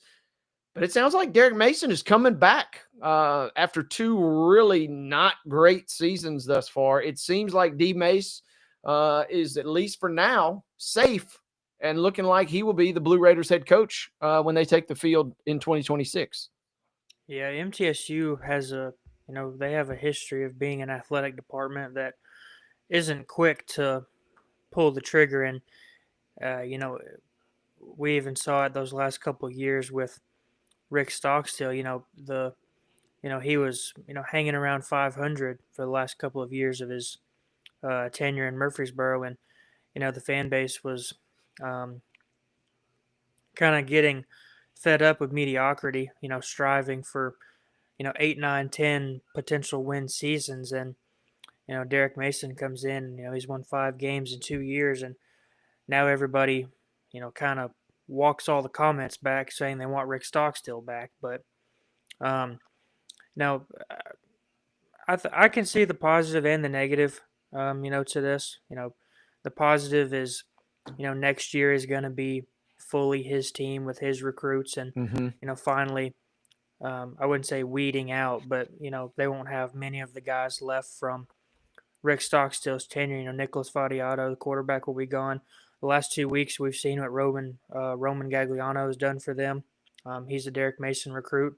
But kind of on the other hand, in 2 years, Derek Mason hasn't really done anything to convince you that he should be the football coach of the Blue Raiders in the future. So it's one of those things where, you have to wait and see. I believe he got a 5-year deal when he was first hired.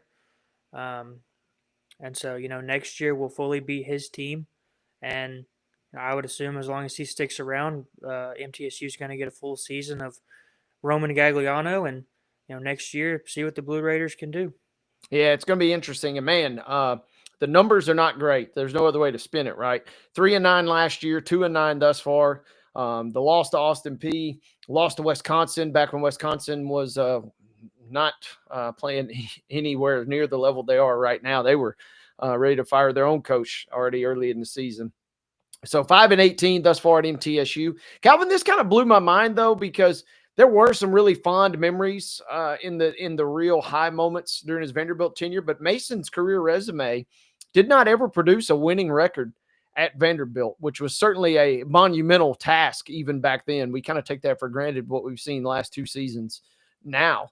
But I was a little shocked by this just because it feels like the trend is certainly to yank the coach more early or more often than not.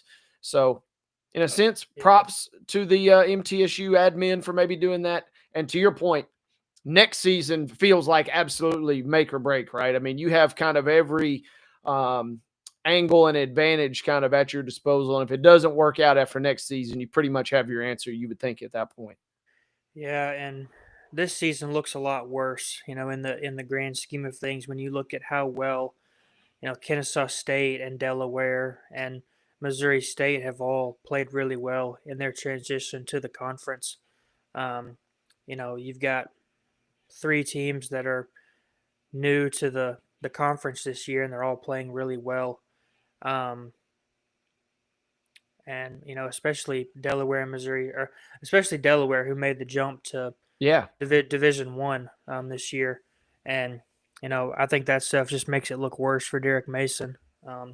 But, like we said, it's one thing about sports is they're unpredictable. And, Derek Mason could go out there next year and win 7-8 games and end the decade-long losing streak nearly to Western, and all is solved. But, right now there's people calling for his job. Yeah, and, Signetti obviously has made everybody's job a lot tougher because he's turned it around in very short order at a historically bad place like Indiana. But there's something to be said, and we've seen it, in different spots along the way. Sometimes just magically that 3rd year, maybe even that 4th year, if a certain coach is lucky enough to get that far, everything just clicks, and then poof, you're off to the races, and you don't even remember those first 2 seasons. But at least right now, it looks like Derek Mason is going to be safe heading into 2026 and his 3rd season. We shall see. They're at New Mexico State this week. Bowl hopes out of reach, but a chance to maybe build as we head into next fall in Blue Raider land. So that's some coaching carousel news there. We're going to take a quick time out. When we come back, NUBYJAS WILBORN, our good friend, will join us as we talk a little NFL. We'll talk a little NCAA. We'll get into a lot of stuff with one of our favorites here. On the other side of this break, you are watching Main Street Sports Today, where we are presented, as always, by our friends at TOA of Columbia.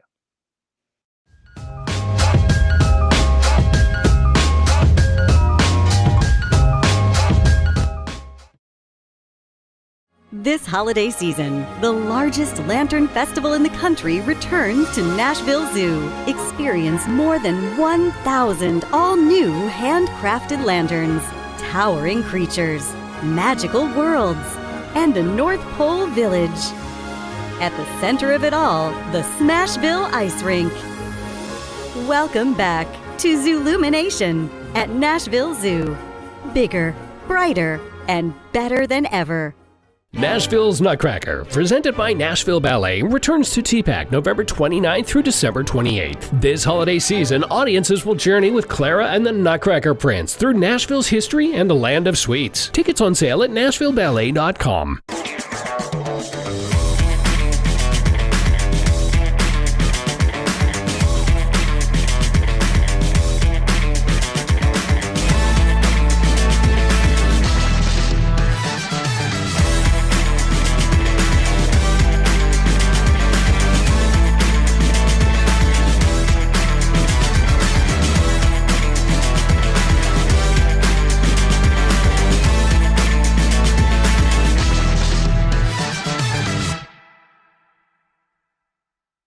Jones and Lang Sporting Goods here in Columbia has been outfitting teams, officials, and anybody else from T-ball to college for 50 plus years. Be sure and check them out at 931-388-8060 or online at jonesandlang.com. Jones and Lang Sporting Goods, the look of a winner.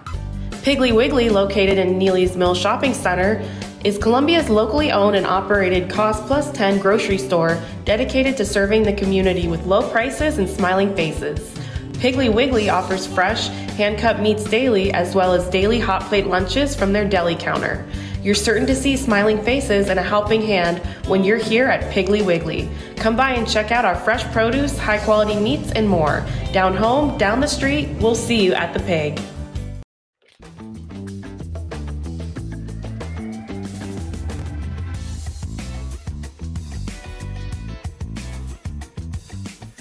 Hour number 2, cruising right along on a good-looking Tuesday here. Main Street Sports Today, presented each and every single afternoon by our friends at the Tennessee Orthopedic Alliance of Columbia. Wade Neely sitting in the saddle here. Calvin White sitting over there. Producer Mark Rogers making the magic happen back behind the scenes, including bringing in our next guest. He's one of our favorites. Been a while since we caught up with NUBYJAS WILBORN. What's happening, brother? Hey, man, just trying to make a great day to be alive, man. Great day to be alive. NUBYJAS, we are on the precipice of maybe one of the best holidays of the year. Feast week is in full bore. I've already had kind of like a warm-up plate that the wife brought home from work earlier this week. So I don't know how your prep is going, but I'm ready for feast week, and I'm ready for Thursday. I like the warm-up plate. Yeah, no, I just made my wet ingredients for my mac and my wet stuff for a little bit of dressing, and got that kind of straightened out, got the veggies together, just doing a turkey breast, small kind of situation, got that thawed. So, we'll figure the rest of it out. Okay, I like the prep, that goes into. You don't just show up. Calvin and I were talking about this earlier. Now's not the time to really, kind of try new things or, try and, come up with some harebrained scheme. This is the 11th hour. You go to the bread and butter, right? Nah, man, you keep it real simple. With something like mac and cheese, you have your several different methods of making it, whatever it is. For me, I don't do a roux. I like to have my milk, my sour cream, a little bit of seasoning already together. I have my cheese grated. When you go fancy, you may do a little Gruyere in there. Yes. Do a little Gouda in there with the cheddar base. You know what I'm saying? And you have your milk, your sour cream, and your egg. I do egg. Some people don't. I like egg. And you have all that, the liquid blended over one way. You have your cheese ready. You get those noodles going. Day of, I like to do my noodles not quite fully cooked when on the boil. Drain them, throw them in the cheese, get that, which melts the cheese, and then bring the liquid stuff in there. Get it all together, spread it around. I also do a little bit of cream cheese, melt it first, get that cream cheese going in there pretty good. Then, oven's ready. Get it in the oven, keep it moving. You could put a little butter across the top if you want to. You don't need it because the cheese and the milk and all that stuff creates enough oil. I like going 350. Keep it simple, man. You know what I'm saying? You have your things. Also, you have what can go in the oven together, stuff like that. Your stovetop stuff, your gravies, you can kind of pre-advance. So, there's ways to make it work, but you don't want to show up with new ideas on Thanksgiving Day. You just delivered a master class there. We're going to get producer Mark to clip that because that's a master's or doctorate level into what goes on. Not just mac and cheese, but it sounds like mac and cheeses plural, which is a beautiful touch. Oh yeah, well, hey, you got to step it up a notch for the holiday. Yep. You know what I'm saying? Get people involved in it. Yep. This is an interesting parallel, NUBYJAS, but what you just described, could that maybe apply to the Tennessee Titans, who kind of from scratch haven't won anything of late, but they haven't looked bad, and you can kind of maybe see a little something formulating, at least I can, from them the last couple weeks. I mean, look, man, it's one of the tough things about that franchise is that it starts with the owner, okay? And I don't know if we're quite in a world where we can describe a woman owner in the way we describe a crazy man owner. because of, all the hassles and hardships that women go through to even enter sports and to be in this situation. But if you look at the history, Amy is very much like her father. And if you know about her father, Bud Adams, you can see that apple did not fall for the tree regardless of her gender. That being said, I like how Cam Ward is starting to look. I definitely think he is the best quarterback in that draft. He should have been the first pick. Now, I'm not too excited about the quarterbacks in that draft because I still don't know how good Shedeur Sanders is. Jackson Dart's out. We saw Dylan Gabriel fail. So we'll see. I do think some of the draft picks that Rand Carthon made before he got let go unceremoniously, some of those players are starting to develop. I mean, it's just going to take a while. And I know there's nothing that Tennessee Titan fans or people who live in Nashville want to hear.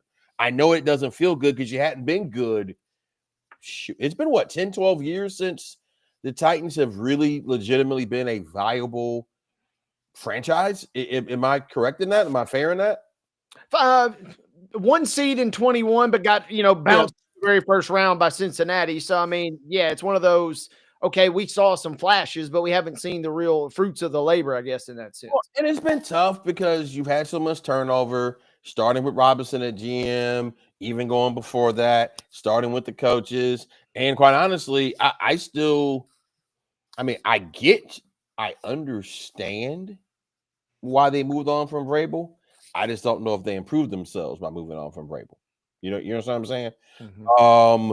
Because if you look at what Mike is doing up there, it looks pretty well with New England, and it does not seem that the Titans have done well. I think they hired the wrong coach, unfortunately, with their previous coaching hire. I would have thought Callahan would have been a lot better, but it just did not work. And we'll see what happens going forward. But I do think they're showing signs of growth. I also do think the NFC South is not the stoutest division in the world, as we've seen. And so I say all this to say, Titans fans should start to be a little more optimistic, but cautiously, because a lot of this will hinge upon, is Cam Ward, who and what is Cam Ward, and will they be able to build around him? Because one thing that we have noticed in this world of the NFL now, these teams move on a lot quicker. Yeah. From quarterbacks. They really want to try to win while the quarterback is on that rookie deal, because that's when you can add more players around, get things rolling in ways that you can't do once you have to pay that quarterback a big contract. Go ask the Kansas City Chiefs how that's working out in some ways for them. Now, they're still a good ball club, but they've had some attrition over the years because eventually they had to pay Patrick Mahomes. Not to say Mahomes doesn't deserve his money, right? But as you know, that only goes around. Like, for instance, with the Cleveland Browns, they're still paying the nasty man, Deshaun Watson, a lot of money. That is going against their cap, so they can't get improvement on the offensive line. They can't put any good receivers around whomever the quarterback is going to be. So I say all this to say, man, the Titans, they had a lot of free agent money last year. They'll have a lot of free agent money again. I do think Nashville is an attractive city for free agents. In some ways, I think Nashville might be a little too attractive in some ways, if you will. Mm-hmm. You know what I'm saying? As Will Levis, how that worked out for him. Yep, I smell what you're stepping in that sense, NUBYJAS. And simply put, my enthusiasm, or I think some Titans fans' enthusiasm, pretty much had bottomed out to about a 0 almost. About 3-4 weeks ago. And maybe just kind of slowly crawling out of the primordial ooze a little bit. And the interesting part, and this is where I'm curious now, not for this year, obviously, but maybe in terms of attracting a head coach, does this job become a little more appealing based on Ward's development and what you've seen perhaps over these last 2 or 3 weeks and then down the stretch? Well, I'll be honest. I think it will start, again, this starts back with an owner. It starts back with the owner. Do you have an owner who is willing to get out of the way and hire smart football people and let them be good football people and let them do it, at least give them a chance? It appears that the owner meddles a lot there, more than other franchises, which, she says she wants synergy, but then she does things that doesn't exactly reflect that she wants synergy. You understand what I'm saying? Like, the actions do not match up to what she says. Also, there have been rumors and allegations of her not being as present in the city because she still maintains her residence in Texas.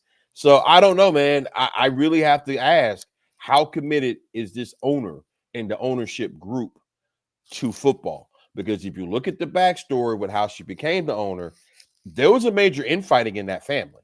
Okay. And there are people who believe that for her, the win was winning the football team. Who cares if the team actually wins or not? Because you're already winning by getting that stadium. That beautiful stadium is coming along. That's most likely going to get you a Super Bowl. It's most likely going to get more tourism to Nashville. It appears she's more invested in those things than she is in actually winning. Not too unsimilar to Jerry Jones, who, by the way, loves him some Nashville. Tobias, right now, the Titans are the only team in the AFC South that aren't in the division title race. Over the last couple of weeks, the division's gotten a lot closer. Do you see a world where anybody but the Colts wins the division at this point, or do you still think the Colts kind of run the table out there? I like what Houston's doing recently. I don't trust Jacksonville. I think they got up to a nice little start, but I still don't trust their quarterback. I don't think Trevor Lawrence is that guy. I do like what Houston is doing, but ultimately, I think right now the division goes through Indianapolis. Yeah, I think ultimately it'll be Indianapolis, Houston, Jacksonville, and the Titans, which again, it's a tough place because I don't think the division's that good. You know what I'm saying? Because there's very legitimate questions about Indianapolis, starting with, is this real or not from Daniel Jones? Because I don't know if you watched that game they played last week against the Chiefs. Not saying that loss was Daniel Jones' fault. I am just saying if you make him win the game, I don't know if he's got what it takes to have to win the game himself. To solely win the game. Solely win the game. Like Right. Sure, he could make plays, but I think they've won their games with that incredible running back. I think they've won that game with their incredible run blocking schemes and a very solid defense led by Zaire Franklin. That's why I think they're winning. I think Daniel Jones is not messing it up. But if you put it on him, he has not shown yet that he can get it done. And I think that'll be a limiting factor for the Colts. Tobias, as you mentioned, or I'm curious, Jacksonville, really none of the teams, except oddly the Titans, I feel like I have a grasp on how good they are or how good they're maybe not. And Jacksonville's a team in particular that a couple weeks ago, man, it felt like things were right there for the taking, and they still got to play the Colts twice. And I guess really my question is, now that Houston has come along, how does the AFC South, while we're talking AFC South, how does that division end up shaping up in your mind? Is it still, do the Colts have too much of a lead, I guess, is a real ultimate question. I mean, I would be surprised if the Colts lose the division. Do I think the Colts are going to be a Super Bowl contender? No.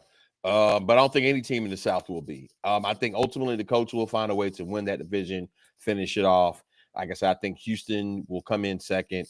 I just don't trust Jacksonville. And again, I mean, look, man, the Titans this season are not good. I think that's fair. I think it's fair to say they have not been good for a while. But again, I think the real question is, going back to the beginning, do we believe that Cam Ward is capable of being a top half quarterback in the NFL?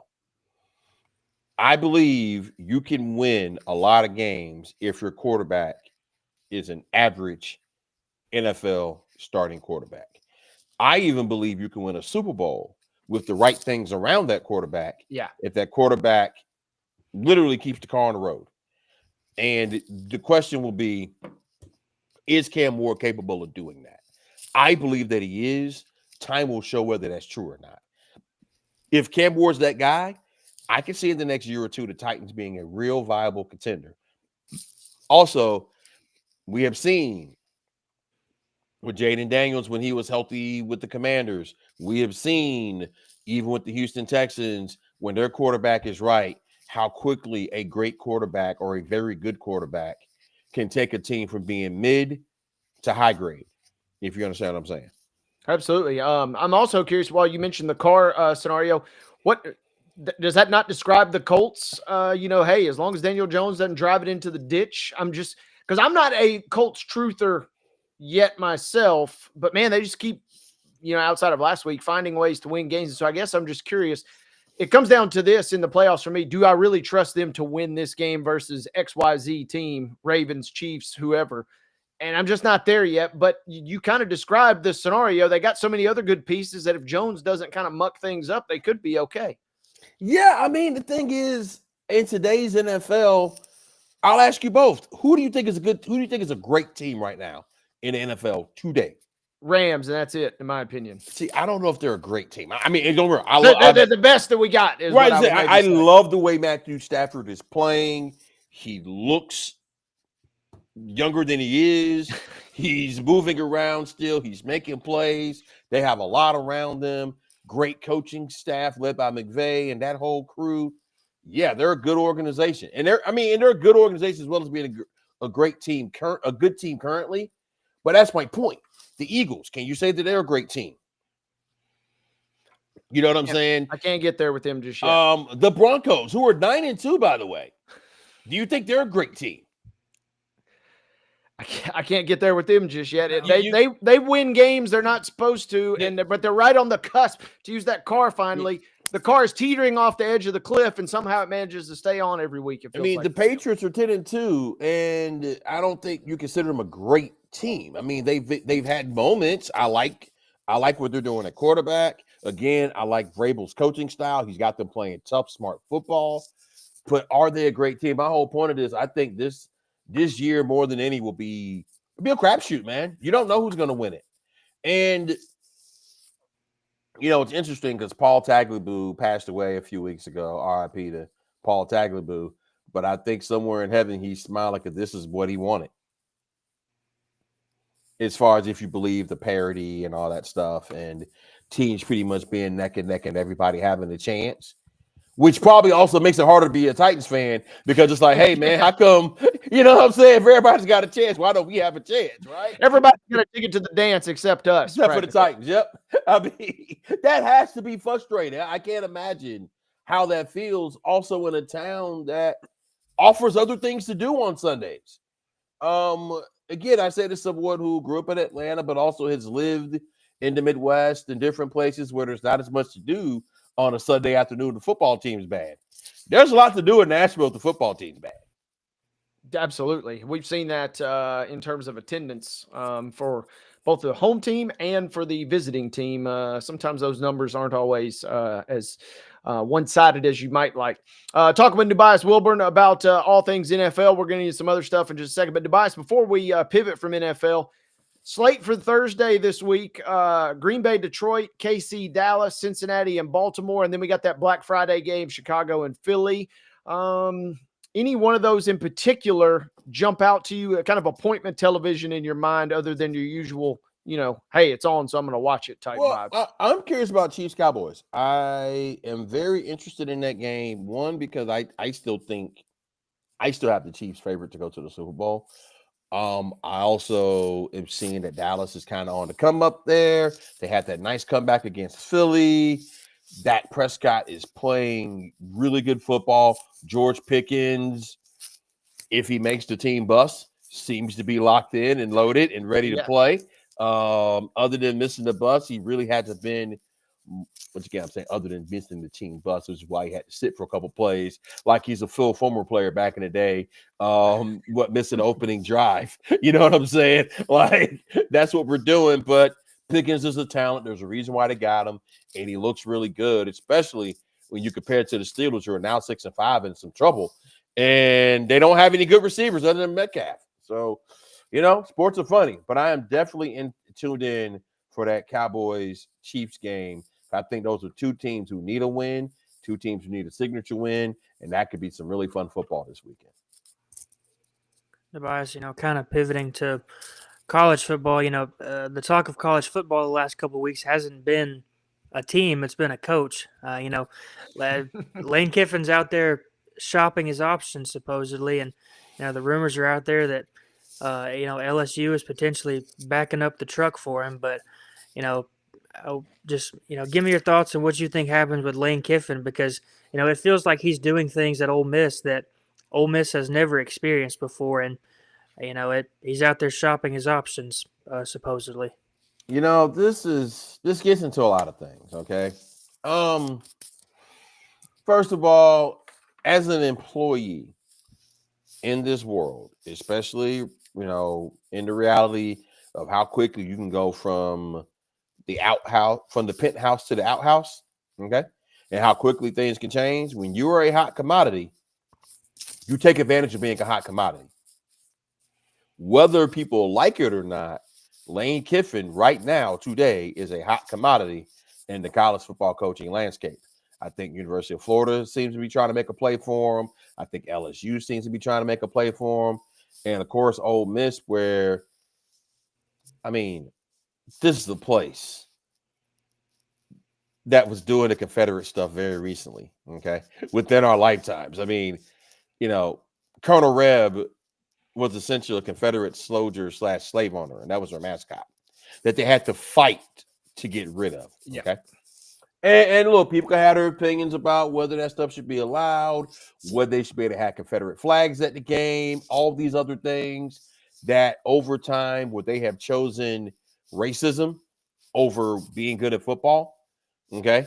They're one of the last schools to integrate. A whole bunch of things. Also, things that are still remnants left on campus. Because you still see people wearing the Colonel Reb stuff when you go to Oxford. You still see some of those things that have been limiting factors for Ole Miss. Okay. And historically, both LSU and Florida are significantly better jobs historically than Ole Miss. That being said, in the portal NIL world, who knows anymore? Also, this is the longest place that Kiffin has been, 6 years. And it seems like both sides are a little frustrated with each other. But if you're Ole Miss, what are you going to do? Ole Miss is not, this is probably their best season, since desegregation. And someone will probably say, oh, yeah, everybody should make it about race. But no, I'm talking about actual facts. Like, if you look at the history, when's the last time they won an SEC title? In the 60s? That literally, we were still in segregation back then. You know what I'm saying? So this is the best team they've had, the best situation they've had. Even though I could argue they really hadn't played a whole lot of good competition. They don't really have a great win, but nonetheless, the record is where it is. They are most likely going to go to the playoffs. And you got to ask yourself, if you're Ole Miss, are you going to sit there and let Lane Kiffin use the playoffs to basically be a commercial for what he's going to do at your rival? And this is not the same as a Tommy Tuberville leaving Cincinnati to go to Ole Miss, or a Brian Kelly leaving Cincinnati to go to Notre Dame, or even a Brian Kelly leaving Notre Dame to go to LSU. You be leaving, and now we know this, we're aware of this, but Ole Miss and LSU are a rival game. That's a trophy game. You know what I'm saying? From my Big Ten folks, that's a trophy game for those schools. You be leaving Ole Miss to go to their rival, okay? And a place where LSU historically doesn't seem to be happy with the coach. This could backfire for everyone, including Lane, who has worked really hard to get a lot of goodwill. Although I will say this, since we're here, let's have a little fun here, okay? Let's imagine a world where Auburn defeats Alabama on Saturday, okay? That would mean Alabama would most likely be eliminated from the college football playoff. Would y'all agree with that? Yeah. Okay. In a world where Alabama does not make the college football playoff, losing to Auburn as well at Jordan-Hare with all this stuff, okay? I see the wheels turning. All right. Let's say they decide to move on from Kalen DeBoer. Or let's say Kalen DeBoer decides, I cannot take this. I would hate to have a brick get thrown through my window or worse. True story, by the way. As far as the brick through the window, ask Bill Curry how that works out. And he decides to go somewhere that needs a new coach, somewhere that may be a little bit forgiving than Alabama. Oh, let's say Penn State. Okay. Who's still looking for a coach, by the way, right? Okay. Let's say DeBoer leaves, goes to Penn State. Now that Alabama job is open. Lane Kiffin back to Alabama? I'm just saying, don't be surprised if that or something like that could unfold. And now if you're Lane Kiffin, you're choosing between LSU, Ole Miss, and Florida potentially. Now, to coach at Bama, you have to be a certain type of crazy. Okay. I think Lane Kiffin might be that kind of crazy. I love everything about that. That is almost like a fever dream after a couple plates of Thanksgiving dinner that you just concocted right there. But I could see it. I mean, all I'm saying is this is a very unique cycle because the reality of it is, okay, you got Auburn still needs a coach, by the way, which, hadn't even mentioned Auburn, right? They still need a coach. You got to assume they're going to hire somebody good. Most people believe that's John Summerall, but we'll see, right? Okay. LSU, Florida, Penn State, Wisconsin decided to wait a year because they're like, hey, look at all these openings. We're not going to be the most popular. There's a bunch of openings out there. And so from a strictly selfish perspective, it does Lane Kiffin no good to deny anything, right? I also don't know how it helps his team. Now, Kiffin in a press conference, I think it was today, in his weekly presser, was talking about how the kids now don't care about the same things they used to. They're all on social media anyway, and they don't care if the coach is coming back because they're here for the money. I don't know if that's all the way true or not. A lot to think about, and we can spend a whole hour talking about the ups downs of Kiffin, and kind of does he just enjoy the spotlight again? He's kind of been quietly, somewhat out by Lane standards, out of the spotlight. Now all of a sudden he's back in it, and like, I kind of like when all the attention is on me, and he's kind of getting a dose of that again. So I'm curious. I'm fascinated by how all this ends up playing. I mean, it's going to be a wild ride because logically, I would say Kiffin would probably be best to stay at Ole Miss. Why not stay there? Why not get a statue there next to another Confederate soldier? No, I'm just kidding. But no, but seriously, like, I mean, why not stay there for another 4 or 5 years? Maybe you could win a national championship there.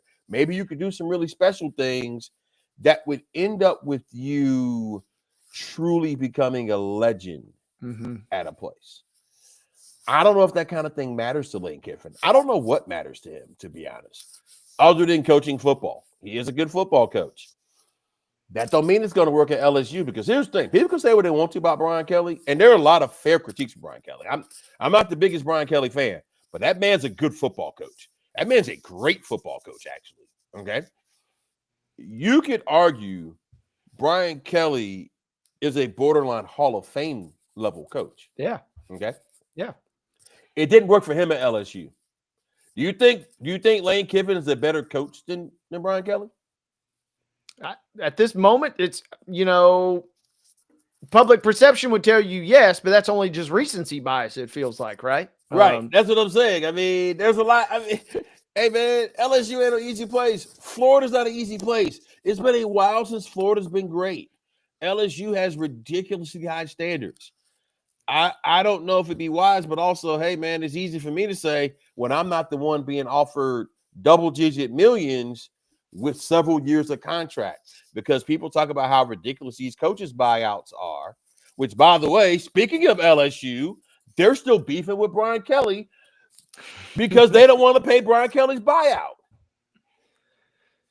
Which, while I also do think these coaches' buyouts are insane, especially in a state like Louisiana that has a lot of poverty, a lot of misery, a lot of hurting people.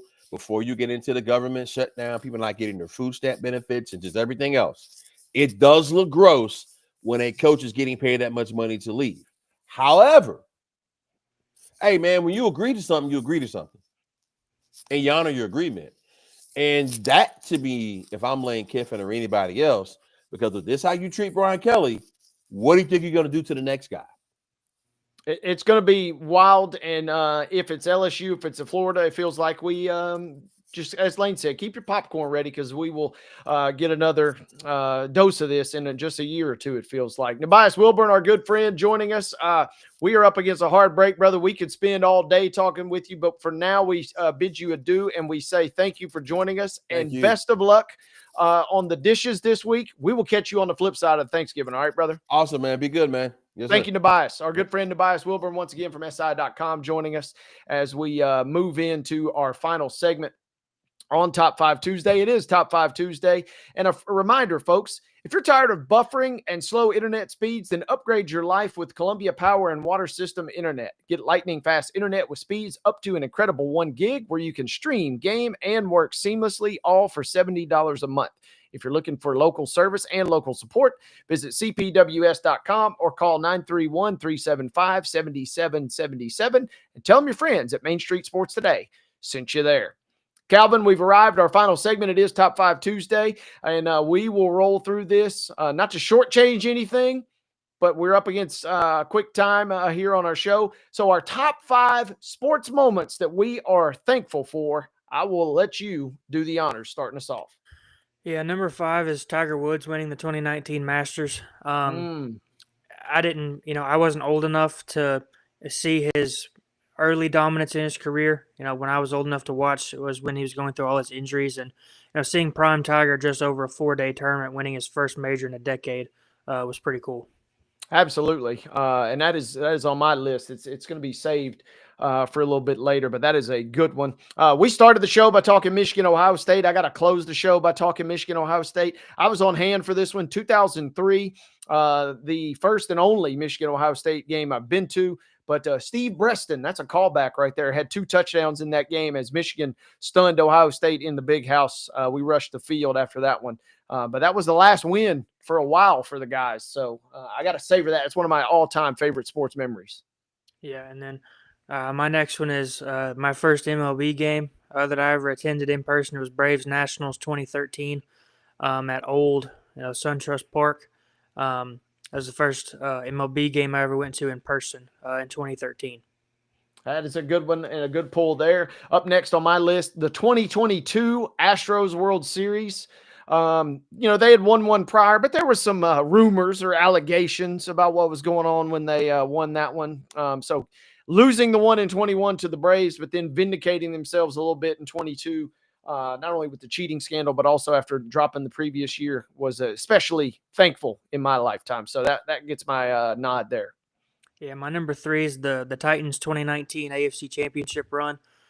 They went in as the wild card. Now ended Tom Brady's career in New England, beat the number 1 seed Ravens on the road before falling to the Chiefs in the AFC Championship game. That was the first time in my life that the Titans had really been a legitimate good team to make a good enough run, but fell short to Patrick Mahomes. That was a hell of a run, and man, we should be so lucky to get some moments like that from the Titans again here soon. 2019 Tiger Woods was on my list, man, and I was in Augusta. I didn't get to go to the course that day, but I was in Augusta. I had already been to the Masters that year, but I had to settle watching it with some friends on the couch on Sunday. But yes, an epic run, and I'm so thankful that we got to see him turn back the clock one last time. Absolutely. My number 2 is the 2012 Kentucky men's basketball national title. I obviously wasn't alive for the dominance in the 90s when they won 2 and 3 years in the late 90s. They were on the verge of three-peating, but Anthony Davis and the boys beat Kansas in the 2012 national title game. My final 2, I could split hairs between these two. They're both so dear to me. But 2023 Michigan National Championship, speaking of cheating allegations, and just forget about all those. Michigan won the title that year. So give me that one for my number 4 selection. Final for you. My number 1's the Braves 2021 World Series Championship. I wasn't alive for the dominant run in the 90s, so that was the first time that the Braves had won a World Series championship in my lifetime. Something to be said for getting to see it, right, when you've heard about it, but getting to witness one in person and during your lifetime is so special. My closing one, 2003, this won't mean a lot to most, but it'll mean a heck of a lot to some. The 2003 Giles County Boys Basketball State Championship. It was my sophomore year. We had one hell of a run, and we won it on a buzzer beater over Memphis Ridgeway. Heck of a run and heck of a title. Heck of a run here on this 2-hour program today. Thank you guys so much for tuning in. We'll see you Monday. This is Main Street Sports